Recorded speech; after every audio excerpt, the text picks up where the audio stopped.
Okay, thank you. So, good afternoon, members. You're welcome to the meeting. Just to remind you that we are being broadcast online and throughout Parliament buildings. Just want to welcome our members online today. We've got Stuart Dixon, Deputy Chair, Sinead McLaughlin and Claire Sugden, and I think we're waiting for Anya Murphy to join shortly. And anyone else watching online, you're also very welcome. Just to remind that your mobile phones should be muted and that there's no recording or photography of the meeting allowed. Okay, if you're happy, we will proceed with the agenda. Thank you. Okay, so there's no apologies as yet. So declarations of interest. Do members have any interest to declare in relation to this? Okay, go ahead please, Pam. Thank you, Chair. So I wanted to declare my previous role obviously as Junior Minister and that I would have had sight of policies around executive office and other departments. Okay. So it may be best, I believe, that you do maybe have a system of a standing declaration that so they don't have to keep parting every time. That would be good. Okay, no problem. Thank you, Pam. Go ahead please. Thank you, Chair. Item 6 is the presentation from Wave Trauma Centre. My dad is a former employee of Wave Trauma Centre. Okay. And then item 10.6, Troubles Pension Scheme. My mother is in receipt of a pension. Okay, thank you very much. That's great, thank you.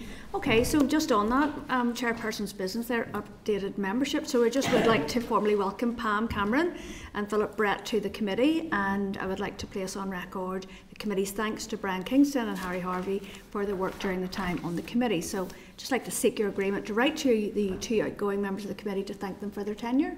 Great. Okay, thank you.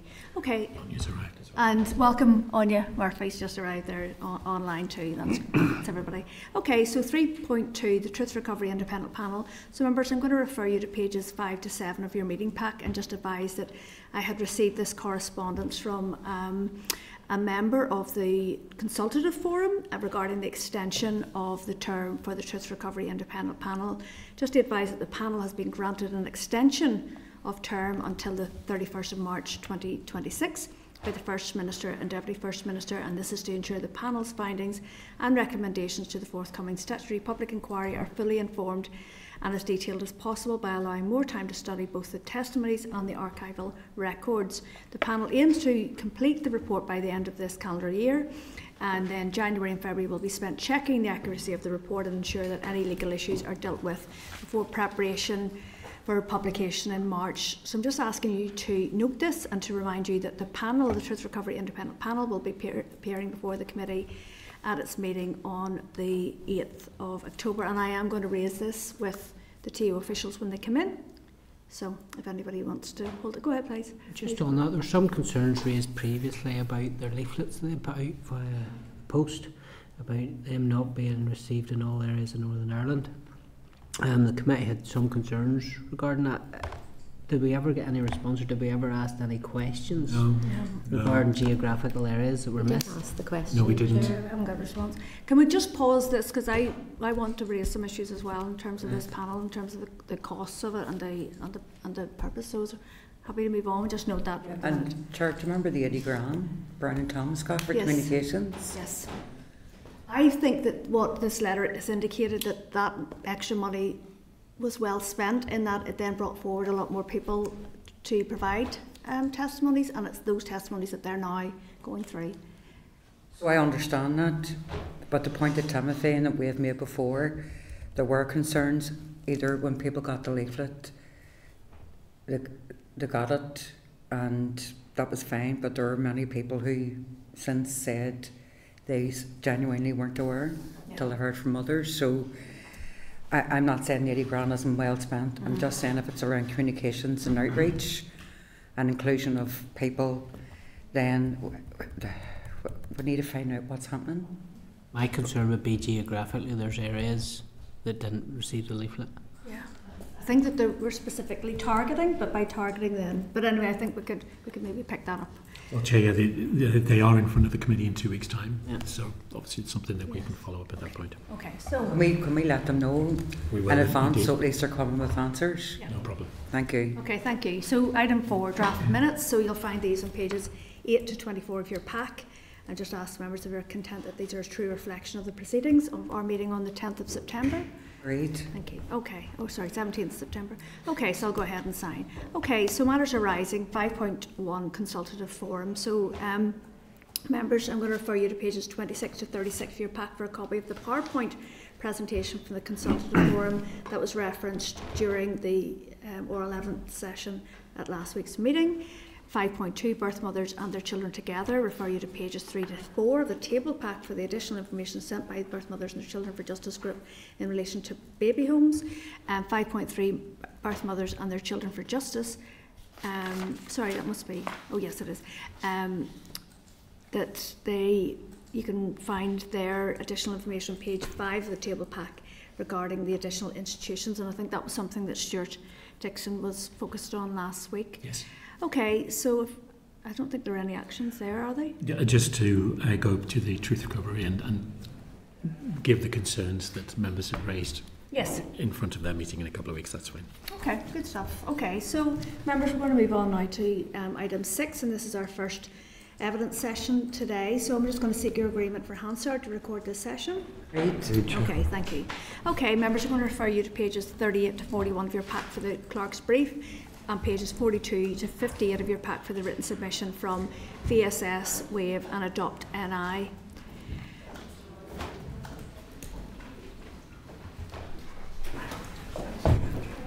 Okay. Just to advise the members that the TU officials who will be coming up next are watching from the gallery as well, so that will allow for flow, easier flow.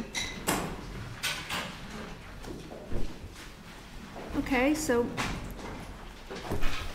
you're all very welcome here today. We're going to be looking at our bill under the inquiry in the redress scheme, and so welcoming to the meeting we've got Andrew Walker, the Chief Executive of VSS, Sandra Peake, the Chief Executive for Wave Trauma Centre, and Ciara Scully, the CEO of Adopt NI. So thank you for your papers in advance. I thought that they were very useful, very well set out, and I would ask you just to make some opening remarks, please. Thank you. Thank you, Chair. It's okay, I'll make some remarks on behalf of all three of us. So, good afternoon, Chair and members. Thank you for the opportunity to speak to you again today. I'm Andrew Walker, representing the Victims and Survivors Service, and I'm joined by colleagues from our community partner organisations, Dr. Sandra Peake, Chief Executive of Wave Trauma Centre, and Ciara Scully, Chief Executive of Adopt NI. We appreciate the invitation to contribute today as you continue your important work in scrutinising the bill. So together our three organisations form a partnership, and we've been working together since September 2022 to support victims and survivors impacted by these institutions, their pathways and practices. Since the launch of the services in 2022, over 500 individuals have accessed support. Our model is survivor-led, trauma-informed and built on collaboration. Our roles are distinct, so VSS is an ALB of the Executive Office responsible for delivering support and services both directly and through the appointment and funding of community partner organisations. Wave and Adopt NI are our community partners and are independent charities engaged directly in community-based service provision. But our shared purpose is clear: to ensure those who have been affected are heard, supported and empowered. The bill before you represents a significant and welcome step forward. It offers the potential for truth, acknowledgement and redress. It also brings with it a responsibility to ensure that processes that it establishes are not only trauma-informed, but also ethically grounded and emotionally attuned. From our experience supporting victims and survivors of the Troubles and conflict, and also survivors of historical institutional abuse, we know that the design and delivery of processes relating to truth, acknowledgement and redress must be trauma-informed at every stage. Survivors are not simply participants in the process, they're individuals whose lives have been shaped by profound violations of trust and care. The systems we build together under the direction of this bill must reflect that reality. We must be mindful that even well-intentioned processes can risk re-traumatisation if not carefully designed and delivered. That is why the trauma-informed principles of safety, choice, trust, collaboration and empowerment must be embedded throughout. With that in mind, we particularly welcome the bill's provision for the Chair to appoint an advisory panel. We believe it fundamentally important that the survivor voices are embedded firmly within the mechanisms of the inquiry. Survivor participation is not just symbolic, it is essential to the credibility and effectiveness of the process. International best practice shows us that inquiries that are strengthened when survivors are not only consulted, but included as experts in their own experience. We also highlighted the importance of access to records, both to support participation in the inquiry and to enable applications for redress. We know that access to records has been and continues to be challenging for survivors and their families. Without effective and timely access to personal records, many survivors will face barriers to engaging fully with the processes intended to support them. This is not just a technical issue, it's a matter of dignity, identity and justice. As the processes around participation in the inquiry and application for redress are developed, it is crucial that the reality of survivors' experiences of accessing records is understood and taken into account. In parallel, efforts to make the process of access to records more efficient will bring great benefit to survivors seeking to participate in the inquiry and/or redress, which will in turn improve the effectiveness of the inquiry and redress scheme themselves. On redress, we re-emphasise the value of co-design, mapping the applicant journey, involving survivors in shaping regulations, and ensuring clear, compassionate communication will all be critical to building a scheme that is trusted and effective. We've commenced this work already with colleagues in the Executive Office and with the Shadow Truth Recovery Redress Service. And we know from experience that when survivors are involved in shaping the systems that affect them, those systems are more likely to be responsive, respectful and fit for purpose. We also note the sensitivities around posthumous eligibility, payment levels and time limits. These are complex and emotive issues. They touch on grief, recognition and fairness. The bill proposes a posthumous cut-off date of 29th of September 2011, and we're aware that many survivors and their families feel strongly that a different date or no date at all should apply. The consultation process also led to strong feelings among survivors around the values of proposed redress payments for applicants and about posthumous applications. Beyond the bill itself, we must also consider the wider context. Survivors will need ongoing support whether they engage with the inquiry and redress scheme or not. Communication is critical. We know from other similar processes we've been involved in that communication must be clear, consistent and compassionate and designed not just to inform but to reassure and empower survivors. Survivor voices are central to success in these sensitive processes. We note the ongoing role of the consultative forum and the need to ensure clarity for survivors over the roles and remits between the consultative forum, the advisory panel when formed, the Executive Office, Victim Survivor Service and our community partners, particularly in relation to advocating for survivors. So finally, we want to reassure the committee that VSS, WAVE and Adopt and I remain committed to supporting victims and survivors both before, during and after this bill. We will continue to work closely with the Executive Office, the Shadow Truth Recovery Redress Service and most importantly with those directly affected. So thank you again for the opportunity to speak to you today and we look forward to taking some questions. Okay, well thank you very much. I should say that the VSS, for anybody watching online, is the Victims and Survivors Service. I'm just conscious we're always using the abbreviation. So thank you again. So I just wanted to pick up on the comments you made around the responsibility for this process, the inquiry, to be trauma informed and the traumatic nature that this will involve. And I'm very conscious that we have had a lot of inquiries here in Northern Ireland which can sometimes leave people, the campaigners, feeling quite let down. I'm just wondering, how can we best meet their expectations, and also how do we reflect that there could be a divergence in aspirations or expectations from the birth mothers to the adult adoptees? Yes, well, I suppose in terms of a trauma-informed approach, it is really about building in those trauma-informed principles of trust, safety, choice, empowerment, collaboration. I think we've seen the beginnings of that even from how the committees started this process, which is important to have it from the beginning. I know we've had familiarisation sessions and allowed people to understand what this process is going to be like. I think we need to apply that same approach all the way through the different elements of both the inquiry and redress. I think we have very much started to do that in how we work with the Executive Office colleagues on the redress side of things. So we're ensuring that we learn from the experience of the previous processes that we've been involved in around HIA, around Trouble's Permanent Disablement Payment Scheme, and some of the learning that came from that in terms of communication in particular, and how we communicate at different stages of all of these processes. The environment that we're in, the environment that will be there with the inquiry, and if there's any oral hearings with redress, it's all really important to build that in a trauma-informed way.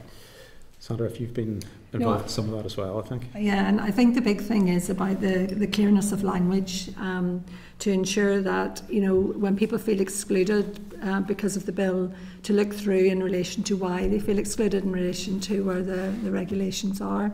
And I think learning from the experience of survivors who went through HIA and embedding that at this stage particularly has been really key, and obviously the executive team have done that. Because ultimately where systems fall is when communication isn't clear, when people view it as re-traumatising, and when individuals feel there's no control. And whatever we do, we need to build a sense of control into all processes. Okay, thank you. Just sticking with the inquiry then, so you mentioned the advisory panel, which is detailed in clause 10, and it's listed there who's, you know, who will form it, those who are admitted to a prescribed institution, etc. I am wondering if you have any thoughts on this sort of overburdening of people who have a stake in the inquiry, but then will then have to put on a slightly different hat to be on the advisory panel, and then the potential conflict where people were like, why were they picked to be on the panel and I wasn't? And I'm just wondering if you have any thoughts on how best that should be managed, and whether the bill is sufficient in terms of how that could be handled. Yeah, I suppose the most important thing is that it is in the bill in the first place, and I note that it is a stipulation that the chair may appoint a panel, and I think we'd all be very supportive of will appoint a panel, and that panel would be in place. And I think it is really important that is from a wide range of views, and that will be difficult, will be challenging. I think the support model that we have to support people engaged with the inquiry, many have been engaged with the independent panel already in terms of testimony, which is another good example of a trauma-informed approach in respect to the previous question. But supporting people to engage at all the different elements of this, so the advisory panel, any other aspect of the inquiry and redress, you know, all of the wraparound support will be there for that. Sandra, if you have any? No, I think the big thing is that lived experience and ensuring lived experience is enshrined within any process will only be of benefit to it. It's how it's done, and the need for safety and care around it, and preparation for those who are going to sit on it to manage that. And I suppose the most comparable example for us would be the fact that we're looking to train people to be citizenship educators, where they use their experience in relation to helping other statutory institutions understand their experience. And I think the more that preparation can be built in, but lived experience, the voices of lived experience should be heard. Okay, just moving on then to the redress scheme. So I'm not sure whether you were watching last week, but taken, for example, I think it's maybe directed yourself, Sandra, it's around sort of the profile of those accessing the specialist services at the minute. And I think in the submission you talked about that the 10,000 is not reflective of current economic times. We heard last week, for example, that from birth mothers and their children together around the fact that, you know, if the amount was higher for the for the standardised payment, then it would reduce the number of people coming forward for the individually assessed redress payment. I'm just wondering if that's something you have picked up in terms of. We have, and after the committee I'll provide some case material to you on that, and there's very strong feeling on that, particularly for those who are older, yes, because they feel by the time that the process comes through it might be too late for them. So that's why there's a particular issue in relation to a feeling that the amount awarded is not reflective of current living today, but also in relation to the timeline, in relation to life expectancy for some. So I'm happy to furnish in some case studies and some examples and the voice of people who feel very strongly about that. Thank you. Just one last one for me, and that's, again, the papers were so useful. I hadn't really thought about the issue around the original birth certificates, and this may be something for yourself, Ciara, around the admissions-based redress scheme, and I'm just wondering if you could maybe speak to us a wee bit about how there's potential barriers or there's potential difficulties you can foresee around not just for the applicant but maybe their deceased relatives. Yeah, and I think it's especially relevant in terms of deceased relatives and posthumous claims, but in the first instance for an adopted adult even requiring access to their original birth certificate. Mm-hmm. It's our experience many come to us as the first instance because they're at the very start of the journey and haven't uncovered any of that information. So there's currently barriers within that. There are waiting lists within the trusts for access to record services. which is something we really feel needs to be looked at. But in complex cases also where we can't find the record of birth, or there was an illegal registration, foundlings, for example, which will take longer to evidence the birth registration in some cases. Mm-hmm. Okay, thank you. I'm going to go to Carol, please. Thank you for your presentation today, and indeed for the report that came in before the committee. You are very strong, certainly on the co-design aspect and the journey of the applicant. But what does that, so already you can see that there's the support that you offer and then there's support that others offer.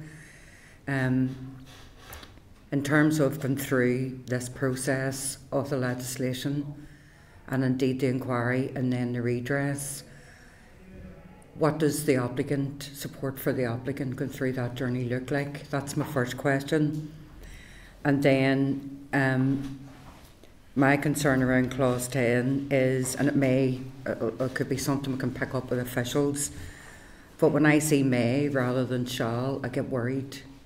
So, you know, like the chairperson has the ability to do the panel on their own. So it's just to try and get your thoughts on that. So if you want to start there. Yep, sure. Thank you. In terms of services and support and what that looks like, I suppose services and support back from the beginning of the co-design of those services in 2021, it's always been aligned to what has been happening at the time. So it was the original sort of consultative forum moving forward into the Truth Recovery Independent Panel and the support around that, and now planning the support around this piece of work from the committee and the support that we can have there, and also planning forward to what that looks like in the inquiry and in terms of supporting people specifically with applications for redress. More generally, the service and support, it's a needs-based trauma-informed model, as you would expect. It's a combination of services directly from VSS or the community-based services from our partners, and the access to that for individuals normally is through, you know, a conversation on their needs. It's what we call an individual needs review, which will generally happen within the community partners, and that leads into the services that are required at that time, depending on what that individual needs, and that will obviously be impacted by what elements of this process that they're engaging with. But in the community and voluntary sector, we're looking at, you know, social support, talk and therapy, support with their testimony during the independent panels work, complementary therapy, welfare, personal and professional development, and then some of the specific services that Adopt and I specialise in around family tracing, the DNA testing pilot, which I know the committee's interested in from last week. Maybe get to that. And then if there's more sort of individual specialised needs, complex needs that VSS can directly support the individual with through our frameworks, we've got what we call the Individual Needs Programme, and that provides support in areas such as persistent pain, psychological support, education and training, disability aids, trauma-focused physical activity. So there's a whole suite of services. There's a really good route to accessing those services, and individuals can be in touch with either the community partners or directly with VSS, and we do work it in that partnership to make sure that people get to where they need to be. I'm sure you are concerned, or maybe you aren't, I won't put words in your mouth, but certainly even some of the presentations from some of the witnesses, some of the victims and survivors have said that one of the big anxieties that they have, and I have many, but one of them is their age, and come through this process, particularly when you get past you know, the individual payment, and then you need to go in, or the standard payment, you need to go in and give evidence. I'm just wondering, you know, what else can be done, because I think we still need to try and deal with this in a very sensitive way. Yeah. But many will still, I mean, some are only, an adoption, and I will know this, but when you get your birth certificate, it says adopted on it, and that's traumatic, and then trying to access their records, and then trying to access what happened to them from people who are really colluding to keep things secret, and I'm just wondering, what else is it you think that those people need when we're going through this legal process, going through the process of the legislation, pre-inquiry, post-inquiry, what else do you think it needs done to support them? I think the suite of support that we have in terms of the health and wellbeing, the emotional support is good. Okay. I think we need to ensure that there's the investment there to scale that up in line with the number of people who will likely come forward as we move through these processes. The one area that is probably, already mentioned, that will cause difficulties, not just at the end, when we get to the point of an individually assessed payment, but even at the standardised payment, will be that access to records. And Ciara can maybe say something about how the complexities of that at the minute. So I think there is a recognition that, colleagues, particularly in health trusts, are fully occupied with the matters of today in terms of child protection issues, and the need for some investment there and support for those colleagues to be able to help with the release of information is going to be essential right at the beginning, actually, at the standard payment aspect. So my final question, Chair, is then if you go to clause 16 and the issue that I've raised previously in relation to disclosure, I mean, if you go from clause 15 right from, or 14 right from public access to inquiry proceedings and information, right through to restrictions on public access, and then powers and required the production of evidence. I mean, we all understand the data protection, but in the face of an inquiry that's trying to unearth who someone is, and we still have these technicalities which on one hand are almost standalone in the face of a public inquiry trying to get access. So how would you advise people to try and go through that? Because as it reads here at the minute, it's up to the chair to decide what access they can have, and I think that's completely unacceptable. So in your view, in relation to these clauses, how do you feel? Maybe Ciara, that's you would jump in. We had talked about mapping out a client journey in terms of the process for inquiry and standardised redress, standardised payment, which will allow us to mitigate against some of the issues that we'll face or the barriers to participation, that we can work with them to help maybe uncover information, but we know it's not a one-stop shop. Yeah, no, fair enough. Have you got concerns around those clauses, given what people have already experienced? I think it's more around timelines, particularly on the redress side. It's around timelines of how quickly people will be able to get information, and some cohorts within that will find it very difficult to get information. I think there is powers to compel. I think within there will be within the redress service, but then that opens up other issues as well around accessing information that then potentially couldn't be shared with the applicant themselves. So all of that is being worked through, I think, at the moment. Can I say I think that's one of the issues is it's deeply traumatic for people, and one of the case studies we will give you is where people are having to go back not once, not twice, up to 4 times for information and then to be charged. So I think that there needs to be clear thought given to that. But the client journey is really important because the silence and the sense, that silence within communities of people who have not been recognised, never been recognised, have been made to feel shameful, have been excluded. All of those things are really important to how the approach is taken, and how, and certainly we and Adopt and I together are working so that the whole regional address opens up access for people wherever you are. So if you're in Strabane to Antrim to Ballycastle, that we will be able to provide direct access to you with face-to-face services, and that needs to happen because it has to be more than people need to be able to see who they're dealing, and for trust to be built, particularly given the ageing profile of the group. Thank you, Chair. Thank you. Carol. Timothy, please. Thanks very much. Just picking up on something you said there, Andrew. Information not being shared with the applicant. What would that look like, or what could that be? I think that this is very much in the early stages of thinking through what it would look like to be able to access information that the redress service will need to process an application, because there are powers there to compel. So there's potential that information could be accessed by a truth recovery service, but it's a separate process for individuals to access that information. I'm getting that correct, I think. I can probably, if it's helpful, send a case study across to help to illustrate it, where there's a lot of back and forward between an institution and evidence not found, and then maybe we're able to supplement with evidence of a birth certificate, or find out that somebody was in a workhouse, for example. and then go back to the institution and maybe a bit more information is uncovered, but we can supplement that and help to validate. Why wouldn't that be shared with the applicant? Question? That's a concern I have, that you have raised that concern. So we're looking at a system where we're going to have redress payment for anybody that has been in an institution. The next stage of this will be somebody that has faced, there will be a payment based on their experience of what they've faced. If you're coming in front of us today and saying there'll be information that would be shared with the applicant, essentially that could put in jeopardy their phase 2 payment in this.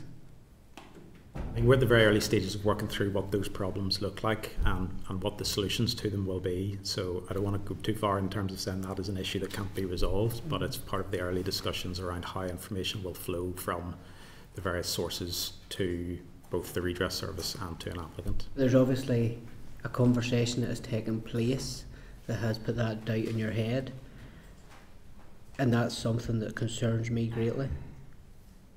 If it's somebody's own personal information, they should be entitled to see that, and there should be no barriers put in their way that would rule them out of getting a phase 2 application or evidence to support their phase 2 application further down the line. So an individual's right to access their information, and their information is through specific processes, and it involves, in some cases, redaction of files, social workers.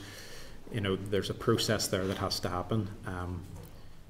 Whether there's any other routes that information can be accessed is something that has to be worked through, I think, over the next as we prepare and design these processes for the scheme.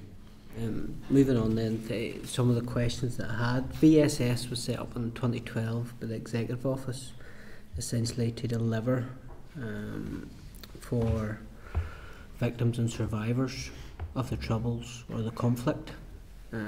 What learning has there been from the 2006 order, which classifies a victim as a survivor of a conflict-related incident? Where I'm going with that is there's a realisation that you couldn't have somebody that was hurt by their own bomb in the same room as somebody that lost a son to a bomb. Obviously, we're here to talk about the bill. Yeah, and that's where I'm heading.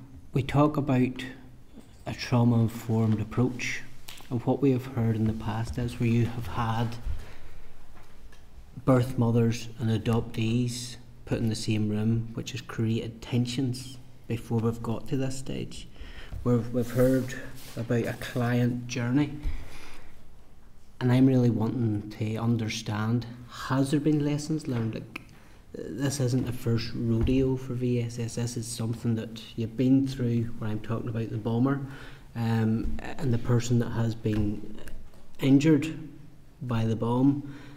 But we've repeated that and putting birth mothers and adoptees in the same room. So what assurance have we that when we get out of this, the other side, that this client journey will actually be a trauma-informed approach, and we're not going to rehearse and repeat the problems that we've established and we've seen through to get here, which has caused a lot of pain. So the client journey and the applicant journey are primarily around that individual's route through to individual-based support. There are times when individuals will come together, either in group-based activity, which Sandra might say something about because we have led on a lot of that, or in forums such as the consultative forum or the advisory panel when it is formed, if it is formed, because I think it is important that there is that wide range of voices. There needs to be an understanding of the tensions. Yes, absolutely, and I think that's where the support and services need to wrap around. And as I said, all of the support and services that we've put in place since 2021 in this space have been to wrap around the various activities that have been happening at those times, be it the consultative forum and the early stages of that, and that is difficult, of course, and VSS have been there throughout all of that period, all the way through to the independent panel's work, through your committee's work, and as we go forward into other services around the inquiry and the redress scheme. There are times when groups work together. Sandra, you've facilitated some of that, I think, already, so there's something you can say about. Yeah, I mean, ultimately, I think there has to be care and support, but it's looking at where the individual is at, and assessing their needs and working through with them in relation to a very clear plan of care. And you know, nobody will be put into a position whereby the workers they will be working with them as they present and the issues that they have. But I think that, you know, for examples around consultative forum or the various initiatives that if people are happy to come to give their, I think there's going to be huge learning, because there can be many assumptions from birth mothers about the adult adoptees or adult adoptees about birth mothers, and I think if people are prepared to come into that and feel that they can share their experiences and their voice will be respected, then that can be a very worthwhile process. I think the more that people's voices are heard, because people have been silenced, they've been marginalised, they've been excluded. In some cases, the silence even permeates right down through their family. There's huge work, I think, in relation to supporting people and to give them the best in terms of the work that Adopt and I do in relation to tracing and DNA. If you don't have that, to have that and to have control over that is really important. But the big thing, I think, is about ensuring youth services where people are in control and they make the choices. It's not something that I may think is good for somebody or Andrew may think is good for somebody. It's what the person, and they make the choice around how they want to contribute and in what way they want to be heard. Next area that I want to ask some questions on is the reach and promotion. So looking at the victims' pension and drawing comparisons from it, there's only 1,000 people or less than 1,000 people in GB have availed of that. So we have a redress scheme. How can we make sure we have utilised and getting that information out there that people know, where in the past, right, compare it to the victim scheme where there's an under uptake. You think the amount of people that have left Northern Ireland that have came here maybe served for years and haven't looked for the victim's pension.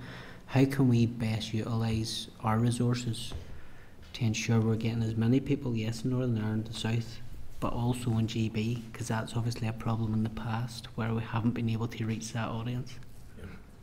I think one of the things that would be useful there would be an understanding of responsibility for communication around the scheme and for advertising and promotion around the scheme. There is obviously something in the bill around advertising of the scheme opening date, and that has to be done.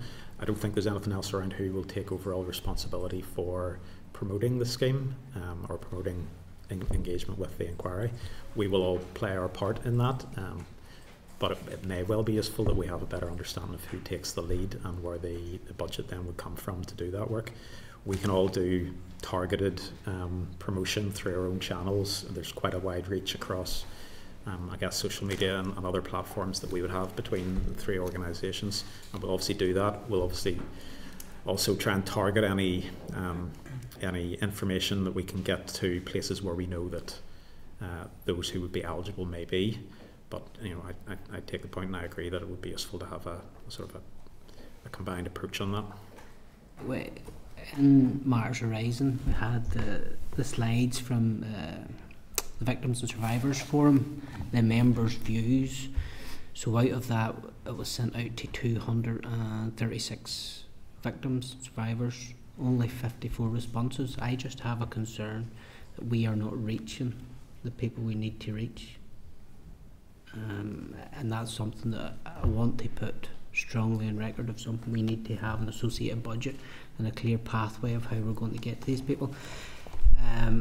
So looking at the redress and the £10,000 payment, so that was set 2015 essentially, and this is something I've explored with the groups that were in giving evidence last week, and there's a lot of victims that money will never replace or compensate for the experience they have. They don't care about the money, but there is some people that certainly that means something to them, that they're getting their recognition.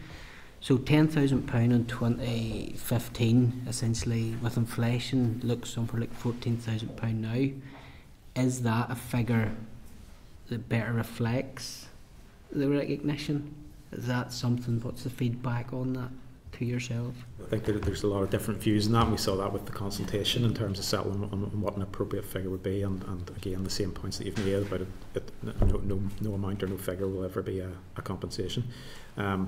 Other schemes have approached this in different ways. I think the 10,000 is often linked back to the figure that was maybe the entry level for payments under HIA, which was some time ago, but that did stay as the payment throughout the 5 years of the scheme. So if applying at the end of the scheme and the beginning of the scheme was the same amount, even though there was a period of inflation and cost of living between those two dates.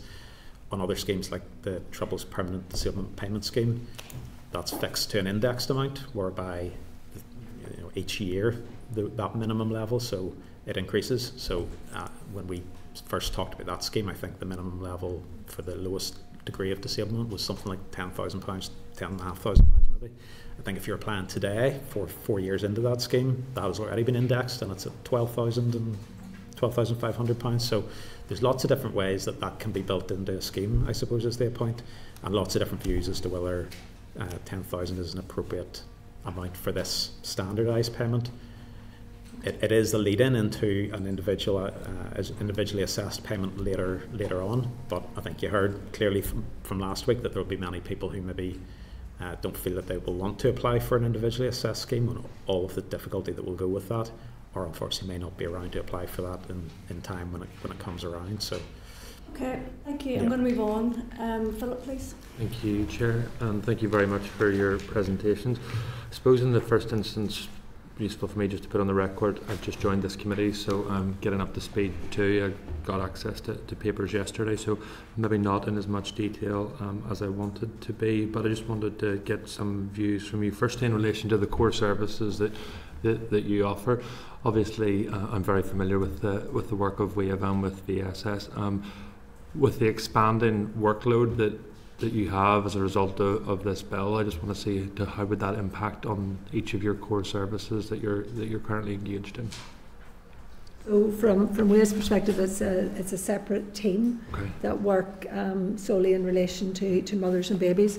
That team, how that team is structured from a casework model differs in relation to the Troubles, and it's based in relation to feedback from individuals in relation to what they felt would be, wanting to work with one worker rather than working maybe over several workers. So we have shaped the service to meet needs based on client feedback. We will have we've just appointed enough workers in relation to working throughout WAVE's 5 centres, and then Belfast would have the highest concentration working out of a separate centre in Belfast. Yes. And that centre really is geared. I can't de-Troubles WAVE and what WAVE offers in relation to the Troubles, but what we can do is ensure people have a sense of place and space in WAVE that is bespoke to their needs, and that's in relation to mothers and babies, and also in relation to HIA. And so that will offer, we have applied in relation to the Victims and Survivors Service. We work very closely with Adopt NI in relation to trying to provide a seamless service. So, I mean, our work will be in relation to the health and wellbeing needs, and taking people through and gaining some records for them for an INC, but the specialism around tracing and information and records and recovery very much rests in relation to Adopt NI. And what we want to do is have that seamless service right across the board. I think that what we can see is that there's been a real certainly when we started in relation to the pilot project, there was a sense of reluctance from some in relation even to coming to a centre. We catered by offering evening appointments when the centre was closed, or Saturday appointments, or offering services outside, so they didn't even have to come anywhere near a WAVE centre. And I think it's about really opening up as much accessibility as we can. But engagement has been really good. There are 270 people engaged with WAVE in support service provision. And the team are working very actively, and we think that will grow. The one thing I would say from a communication perspective, to pick up actually a bit on Tim's point, is that I think there is a need for very much a community information campaign, and we have tried to focus on community organisations that we're working with, and going in, the team were in recently in relation to the Shankill Women's Centre, and they've been in relation to other community groups in Uri, reaching out for people to let them know what's coming, what's happening, but what services are there. But the one challenge for us will be records in relation to allowing the process to open up for a full INC, a full individual needs approach. And so it's not, records actually are key right across for support service provisions too. And then just in terms of each of your concerns with the bill itself, so Carol had rightly picked up on clause 15 in relation to may v will/must, but I wasn't quite clear from your answers. Do you support the bill clause 15 as drafted, or do you believe it should change? So that's in relation to the appointment of the advisory panel, which is clause 10. Yeah. Sorry, 10. Yeah, no, I mean, we absolutely believe that there should be an advisory panel, and the voices of survivors should be within the mechanisms of the inquiry. As worded, I think it gives the option for a panel to be appointed. I think our view is that it should be appointed. It should be a panel appointed. And Ciara, that's your view of your organisation too, is it? Yeah. Yep. Okay. Perfect. And then, have you any other concerns then with any of the other clauses within the bill that you believe the committee should be focusing its work on?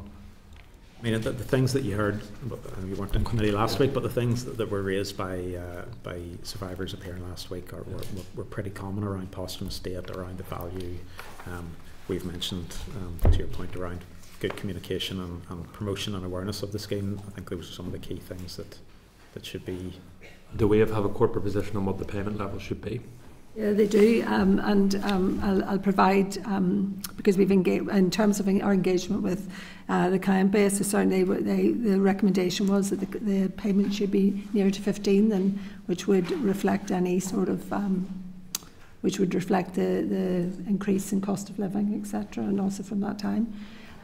Look, we appreciate that, and I think the point has been made here that it's, that for some people money is not, I suppose, the prime issue is around the validation. Yeah. However, if you are coming in later years, or indeed feel that you're younger but you don't want to go through the individualised needs process that will come later, it is important to have that very clear option. And I suppose we've seen the difficulties, particularly for survivors of HIA, that has come from having to put people right through a very, very detailed and quite traumatic process. So for some people, this may be all that they will receive through this, and that will be their wish. I think that we need to take account of that. And then my final question is just on sort of expectation versus reality. It's maybe just a piece of advice from you in terms of how we as a committee can look at this bill in terms of victims rightly have a expectation that their needs and what they went through is going to be rightly validated. But as legislatures, we also have to make legislation in the realm of what is possible. So things around what finances may or may not be available to the executive, because I would be concerned about introducing a level of payment that builds up expectation with victims, and then we're going back to them having patted ourselves on the back for passing this bill to then say, sorry, there's no money there to deliver it. So I'm just keen to get your view in terms of, as a committee, I'm seeking your advice on this, but how we can ensure that the process that we go through, that we deliver legislation that can actually be deliverable and not build up expectation, which in my view would ultimately then re-traumatise victims once again. I think in terms of any decisions that are made around amendments and how the bill evolves and becomes law, I suppose I would just urge to think about what the support will be needed around that. So if there are changes to things like posthumous date or to amount or to access to records, all of that will feed into how many applications there will be and the need for support and the scale of that, and that we're all well set for that and prepared and planned that when a scheme on an inquiry reaches the date where it starts, that we're all ready to go and we have the right support in place, and all of the decisions will impact on that, I think. Thank you, Chair. Okay, I just want to put on record, I think that we have asserted that if we put an amendment in, that it would go to 15,000, then it would be up to the Executive Office to find the money. So, do you know, I'm not trying to contradict what you've just said there, Philip, but you know, I think that it's not for us to try and justify why we would raise it up to 15,000. It would be up to the Executive Office to find it. No, it'll be for us to justify, Chair, or whoever votes are for or against, because we're all accountable in the Assembly to the actions that we take. So we can't just say that this is it and then have no expectation of how we deliver it. But I fully support getting victims as much as they can. I'm saying if it passes at a certain amount. Yeah. Got to find the money. They have to Yeah, find no, it. of course. So that is a worry for people who probably are watching today. Yeah. So I just want that to be cleared up. Okay, Pam, please. Thank you, Chair, and thank you very much for your presentations today. Good to see you and good to hear some of the very good work that you're doing day and daily. Clearly this is a very, very complex and highly sensitive piece of legislation that we're dealing with, starting to scrutinise. And, you know, it takes a lot to get your head around all the detail, and that will become more complex probably as we go through this process. But I wanted to check with you kind of and ask what understanding you feel victims, survivors, clients, whatever preferred terminology is, have around the initial payment that is proposed, so that how aware are they that this is an admission-based payment and that it's not the harm-based scheme which is to follow after the inquiry. I understand victim survivors have waited an awful long time to see this progress and to get to, and I think there's a real desire to see this through as quickly as possible, so that payments are made to recognise that suffering and that stigma and shame that individuals had put on them, unjustifiably so. I think we all want to see that made right. But I am curious as to your experience of how well understood, because it is complicated. How well is that understood in terms of that the initial payment would be simply a payment to acknowledge that they were impacted by this and admitted to one of the listed institutions? I think there's relatively good understanding of the two parts of the process, and I think that came across relatively clearly in last week's session. Sandra and Ciara may say something about individuals that they work with and the level of awareness they have of that. I think what becomes quite complex, and that again was evident last week, was the quite confusing position around the different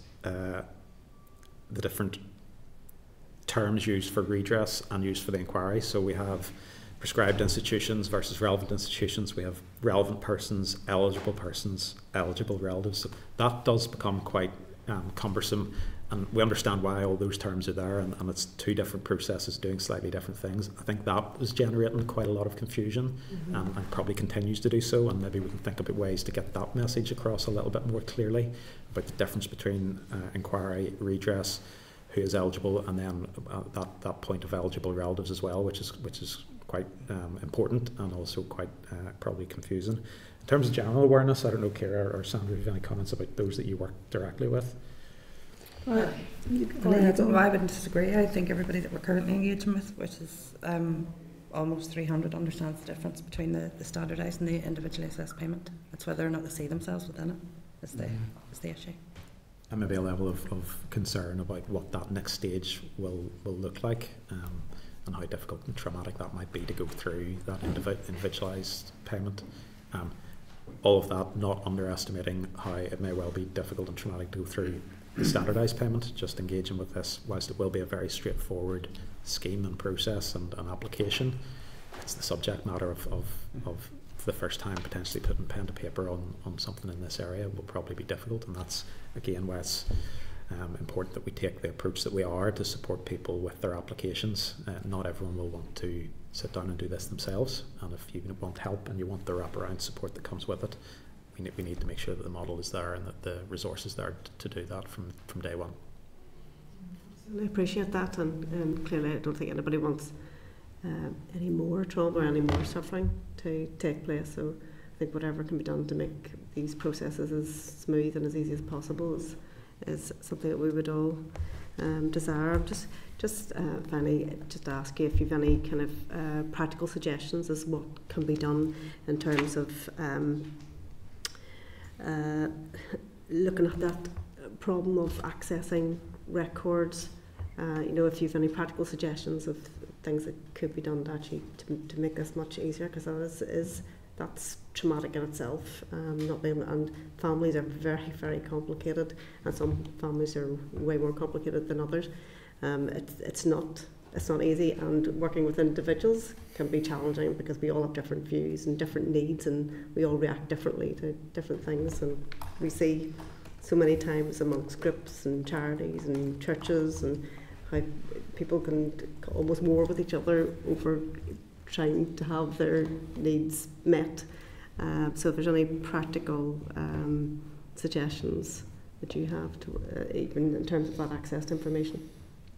Well, I mean, sorry, go ahead. Go on ahead, Andrew. So no, I mean, I was just going to mention one thing and then pass to you, Ciara, around the specifics. But yeah, that point I made earlier around support for our colleagues in the Health and Social Care Trusts to have the resource they need to meet the requirements that are going to be placed upon them as more and more people come forward and look for records, fairly soon. And I think probably we're seeing the starts of that already. Ciara reports that more people are coming forward in advance of these processes to try and get records that maybe they haven't done before. And when the scheme comes out, it becomes even more clear about exactly what's required for redress and for understanding your own story for engaging with an inquiry. That will lead to a greater demand on the really stretched services that there are at the minute to release and provide those information. I don't know anyone else practically, Ciara, in your work. I think an open dialogue across the relevant departments here, really, where resource might be needed to alleviate the shortfall that currently exists and will only increase really as numbers increase and come forward. Appreciate that. I suppose, Chair, that is a real concern. We're all very aware of the pressures on the health service, and even with a massive pot of money injected tomorrow, you can't magic out of there that capacity and that professionalism as well. So that is a real consideration too. Thank you. People in capacity, even more so than. Can I say that one thing that I think that resource is needed now? It shouldn't be next year, because if it's next year, you're already too late. Because people are, and that's one learning I think from the TPDPS in relation to access to records, GP records, police records, all of the various things that came. That actually there should have been much more preparatory work to be ready for when TPDPS opened, or HIA when it opened, to be actually ready for what was coming. So that resource impact, I think, needs to be looked at as a matter of urgency if you're hoping to meet the deadlines later on for next year.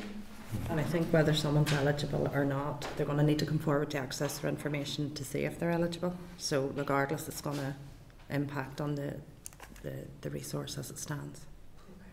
Thank you. We're a couple of minutes short of our allocation here. So, Ciara, I'm just wondering, could you maybe give us an update or an overview of the DNA service? That'd be useful, especially for people watching online. Yes. So, as part of the Truth and Accountability report, it was a request of victims and survivors that they had access to voluntary DNA testing. Mm-hmm. And I suppose the simplest way to put it is that somebody can go and buy a DNA test and go and do it themselves, but from personal experience it's just not that straightforward unless you do a very close match to say this is your direct relative. So we set the service up to sort of complement standard tracing and genealogy that we would do to meet an objective of finding a birth parent, for example. And it's done and safeguarded in a way that we try and meet that objective without then alluding wider family members to the fact that there's this person in the ether on their family tree. So the individual will have full support through our advocate and access to the genealogist and genetic genealogist within Adopt NI to interpret the results. It's quite a timely endeavour for one individual, depending on the matches that they get, and it goes alongside your standard, what I would call paper-based genealogy, and then the wizards in the team who look at the genetics and the interpretation.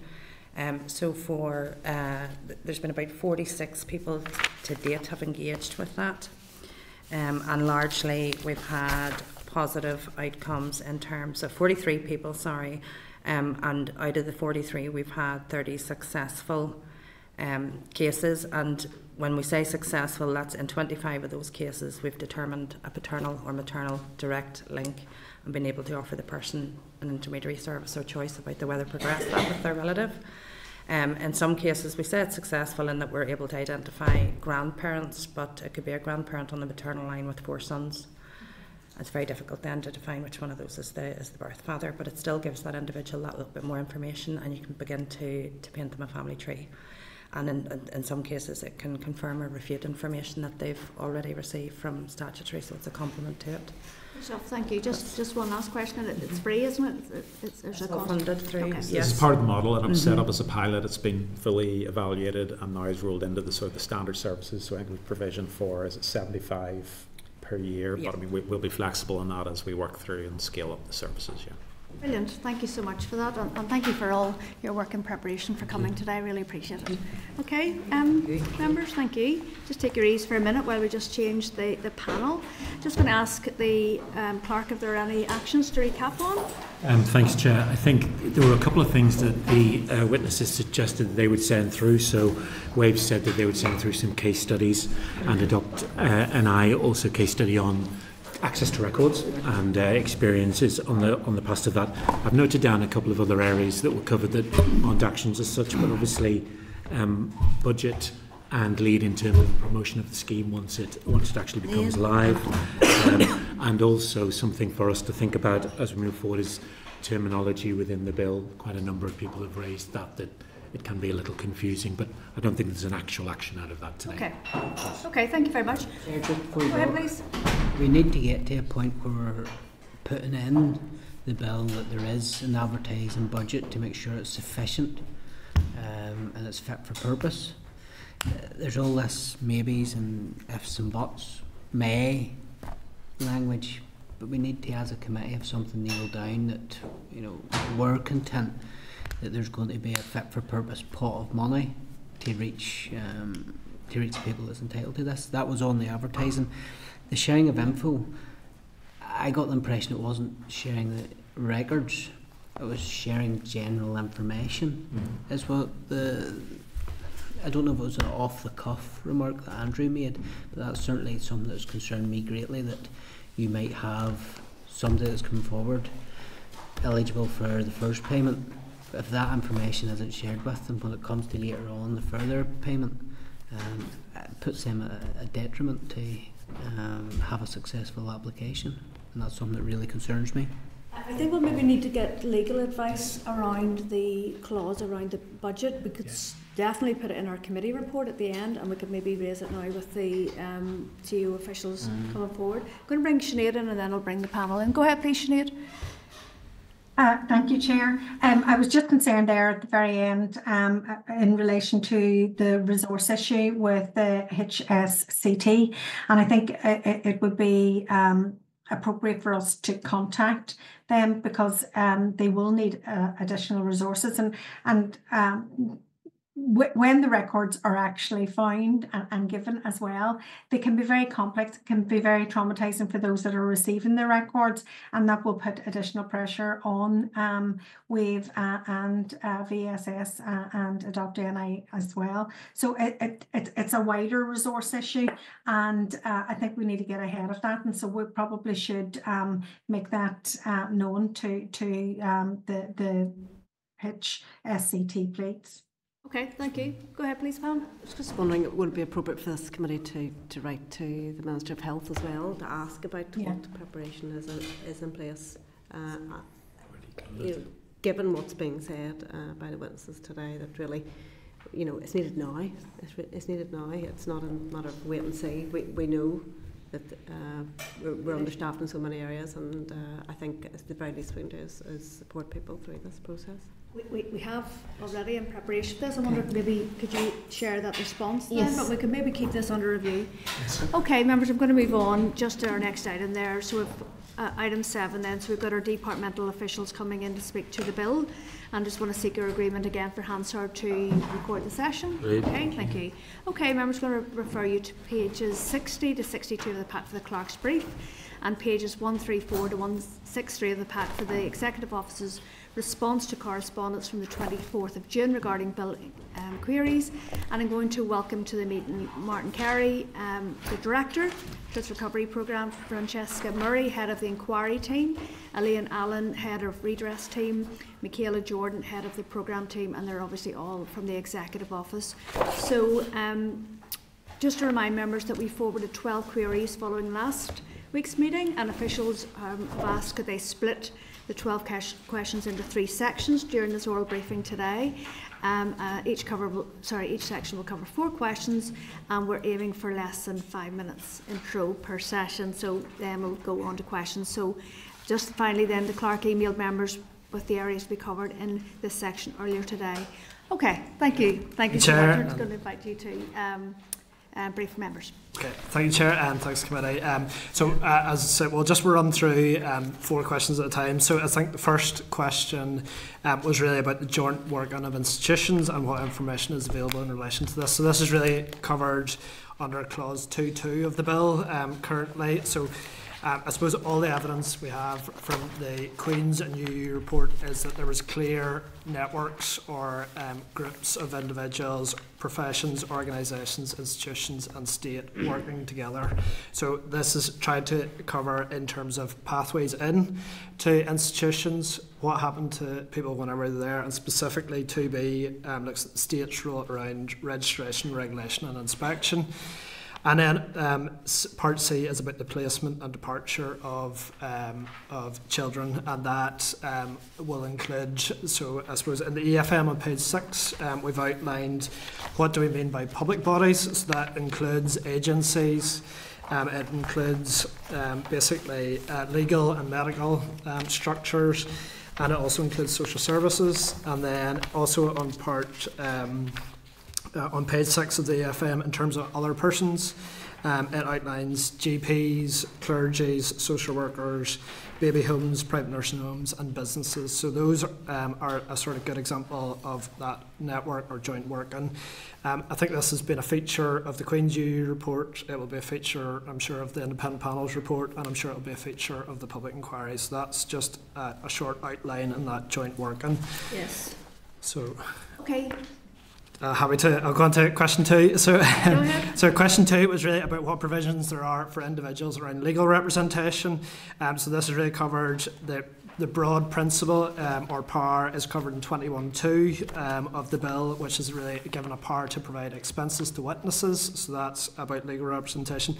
The detail of how that will work in practice will be in the rules. So that'll be 27.1c.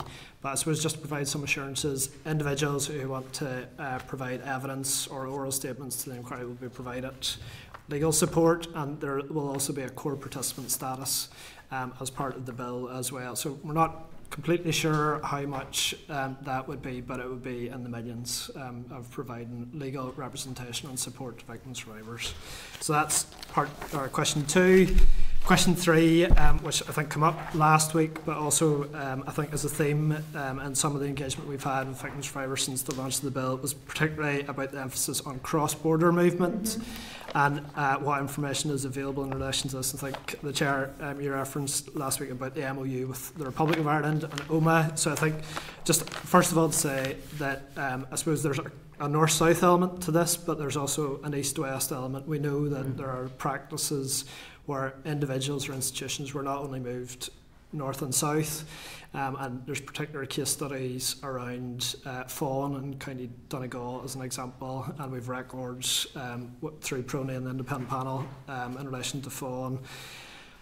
But there's also east-west in terms of Scotland, England, Wales, and movement from institutions here to GB. So I think the first thing to say is PRONE have good engagement via the independent panel structures with the National Archives in the south and TUSLA, and there's some data sharing agreements that we're trying to put in place, particularly from some institutions that are held privately, so Stamullen and County Meath as an example. So the cross-border element is technically covered within Clause 2.2 of the bill. but appreciate that this is it's not just about cross-border, it's about cross-jurisdictional as well. So that's question 3. Question 4 was really around compulsion. So the bill at this point in time is effectively silent on compulsion of contributions, but I suppose that doesn't take away from the broad principle that I think ministers, executive, and I'm sure the committee share about those deemed responsible should be making financial contributions. I think there was some discussion with the researchers, and I know there's separate legal advice that I think the committee are receiving in relation to that, but just around how and when. So that's just that commitment around contributions is clear. It's just how that would operate in practice. So I'll pause there, Chair. Okay. So happy.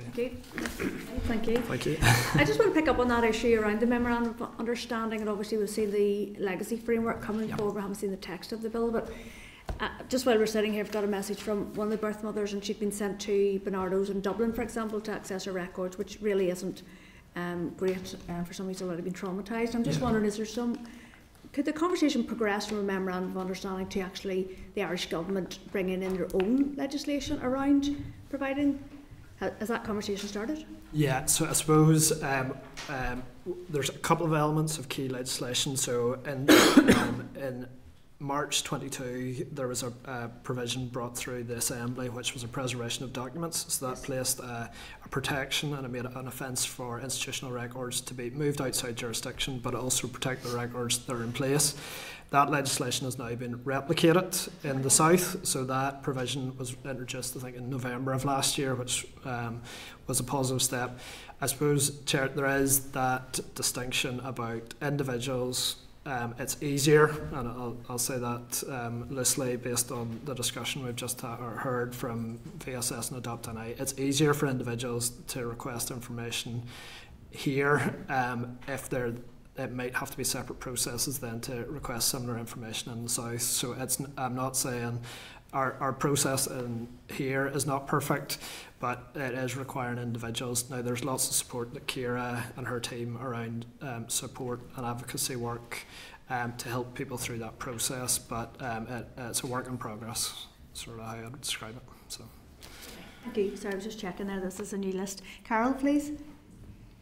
I may come back at a different stage, but when we spoke about the power to compel the institutions to pay, I mean, see, even under clause 36 to clause 37.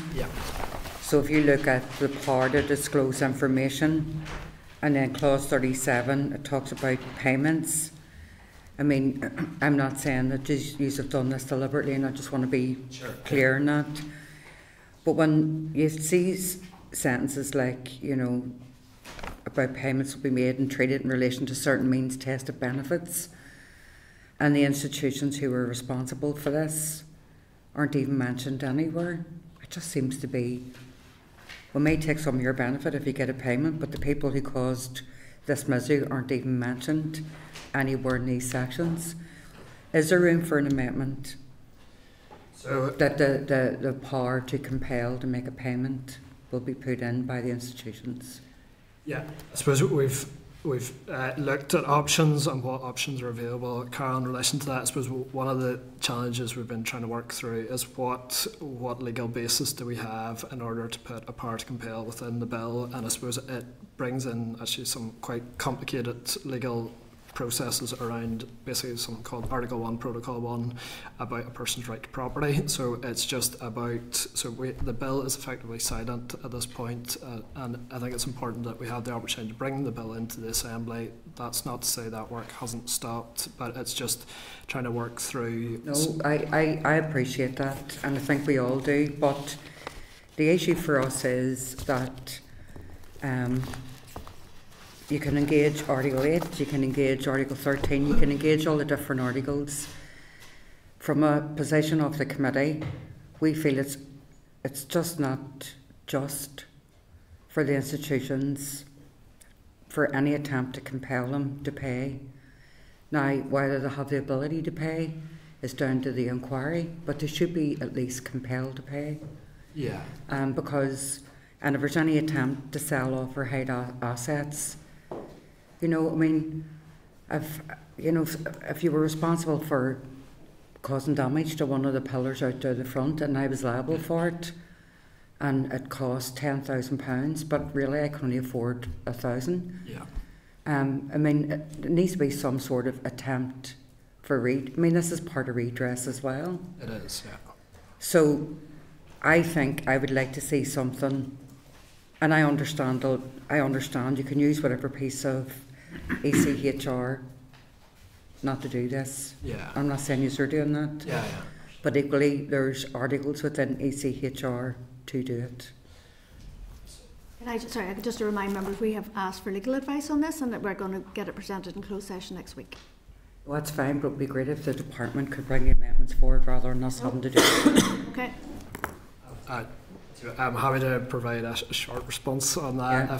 I suppose one of the things we've looked at, Carol, is we really have tried to examine what's been done in our other jurisdictions as well, and what options are available as well. I mean, we haven't been able to find anywhere that basically hasn't used a voluntary basis for contributions. So that's not to say that we can't explore options, but it's just at this point, I think the bill is silent on it. And I appreciate that. And we've had Paul Sweeney, who up until now has tried to get voluntary contributions from the orders and institutions, and at least there's an attempt by the department that in good faith that there was an attempt made to go down a voluntary route. That's right. We received correspondence from one of the institutions, really offensive, saying it actually cost them money. Yeah, so I think we were all kind of astounded by that, but at least the department has examples of where in good faith it's tried to go down a voluntary route, and there's nothing as committee members that we've heard that would indicate that the institutions are acting in good faith. And that's why we feel compellability needs to be in the bill. I suppose the challenges that the Republic of Ireland have faced have been the same. So they had appointed an independent negotiator called Sheila Noonan, and she basically brought forward or engaged with 9 institutions. Only one institution provided a meaningful contribution. So I think they're exploring options around that as well. So. Okay, thank you. Timothy, please. Thanks, Chair. Just following on the same vein. So essentially the redress payment is an acknowledgement payment. And I see no reason why the institution shouldn't be paying a portion of that, if not all. Like, at the end of the day, it's an acknowledgement they have been in that home, that institution. And I haven't heard anything to date apart from no other jurisdictions done it, and we're looking at best practice and this, that and the other. I'm not interested. We've got to the stage now where we've tried talking to these people. There's nothing coming back, so I'm not interested in what other people are doing. I'm interested in what we're doing, and I believe if the department doesn't come forward with something, this committee, based on the legal advice, there's a unanimous feeling in the room when we talk about this, that the religious orders and institutions should be held accountable for the money that this is costing. I've heard tell of, well, in phase 2 it might be easier to get them to pay. No, I think we need to be looking at redress as first payment, because that ties somebody to that home, ties them to the responsibility, and we need to do all we can. The department needs to do all they can in leading this to make sure that we have something in this bill that means that they will have to pay. If they have assets, they have to pay. So, just to respond, I think that it's definitely easier after the public inquiry, but I take your point that it shouldn't, and I don't think that's either the intention of Minister's Department to just leave it to, I think we're looking at every option, Timothy. It's just how doable some of those options are, and what assessment we need to do, and how that's reflected in any, whether it's in this bill or a separate process. So I don't think, Timothy, we understand, back to Carol's point, this isn't just about a sort of financial contribution, although that is important. It's about sort of a restitution or a redress element. There's an acknowledgement on behalf of those that caused the harm. that they are paying towards this. And that's what's more important than any financial payment that the victims will receive. Moving on then to the legal costs. Just to expand on that, so there is the expectation, we've got it confirmed from yourself, there will be costs covered. Can you expand out, will there be a list that essentially have solicitors to work off, or will it be a case of Joe Bloggs uses their own solicitor and the expectation will be that that will be paid? From looking at this, I think we have again the words may in there from memory, and I think people need to have that assurance and that understanding that if they built up a rapport with somebody over the years and trust that person, they're confident of theirs, that they can use them to help them along in this process. So when it says, was it 21.2, the power to make an award under this section includes power where the chairperson with the approval of the executive office considers it appropriate. You know, we need a clear set of rules or a clear understanding of, no, if somebody wants to go to their solicitor, they will get financial help instead of hiding behind where the chairperson with the approval of the executive office. Somebody needs assurance that if they're going to give evidence, they're going to incur legal expenses, they need to know that from the get-go. Yeah. Well, maybe let Francesca answer, and I'll maybe provide how this has worked in practice in a recent inquiry, Timothy. Yeah. So, detail of the legal expenses and how they will be managed and paid will be done through the regulations themselves, so that will all be set out step by step within the regulations. The regulations themselves will be consulted upon, so people do have the opportunity to feed into that and say what they think. There are several different models out there that people can potentially go on an individual basis, or the group model where solicitor can provide the services within specified groups. Say, for instance, in this case you have a number of different victims groups, they may wish to go in a group model or whatever, and that would be expended that way through the core participants, or even would be support for someone to provide a witness statement, so that would be supported through from, you know, the very start to the end, the signing of the witness statement. So those, it is envisaged that that would be within the regulations, and how that would be set out in the regulations. But again, that's subject to consultation, and people do have the opportunity then to provide their views on that too. But when will we see any of that? So the regulations, we're hopefully planning as we get to probably final stage, a final vote, then we would like to consult potentially on the regulations before royal assent, so that that's a sort of, and I suppose a key aspect of that is views of a chairperson as well. So I'll just use an example of a recent public inquiry where they had individual victims groups that were basically put forward sort of proposals on who they wanted to represent them. So that was one model, and I think there was a couple of local legal firms who basically represented quite a big, like maybe not a majority, but close to a majority. But there was a third provision, Timothy, for individuals who basically weren't affiliated with a group, didn't have that there was a separate legal firm that was available for them to provide their evidence or to support them through the inquiry. So there's a couple of different models around core participants, but that will be consulted on as part of regs. okay, I'm just going to put it on record. We've got the standard statutory rules coming in later, and we will be talking about the secondary legislation in that session. Philip? Thank you, Chair.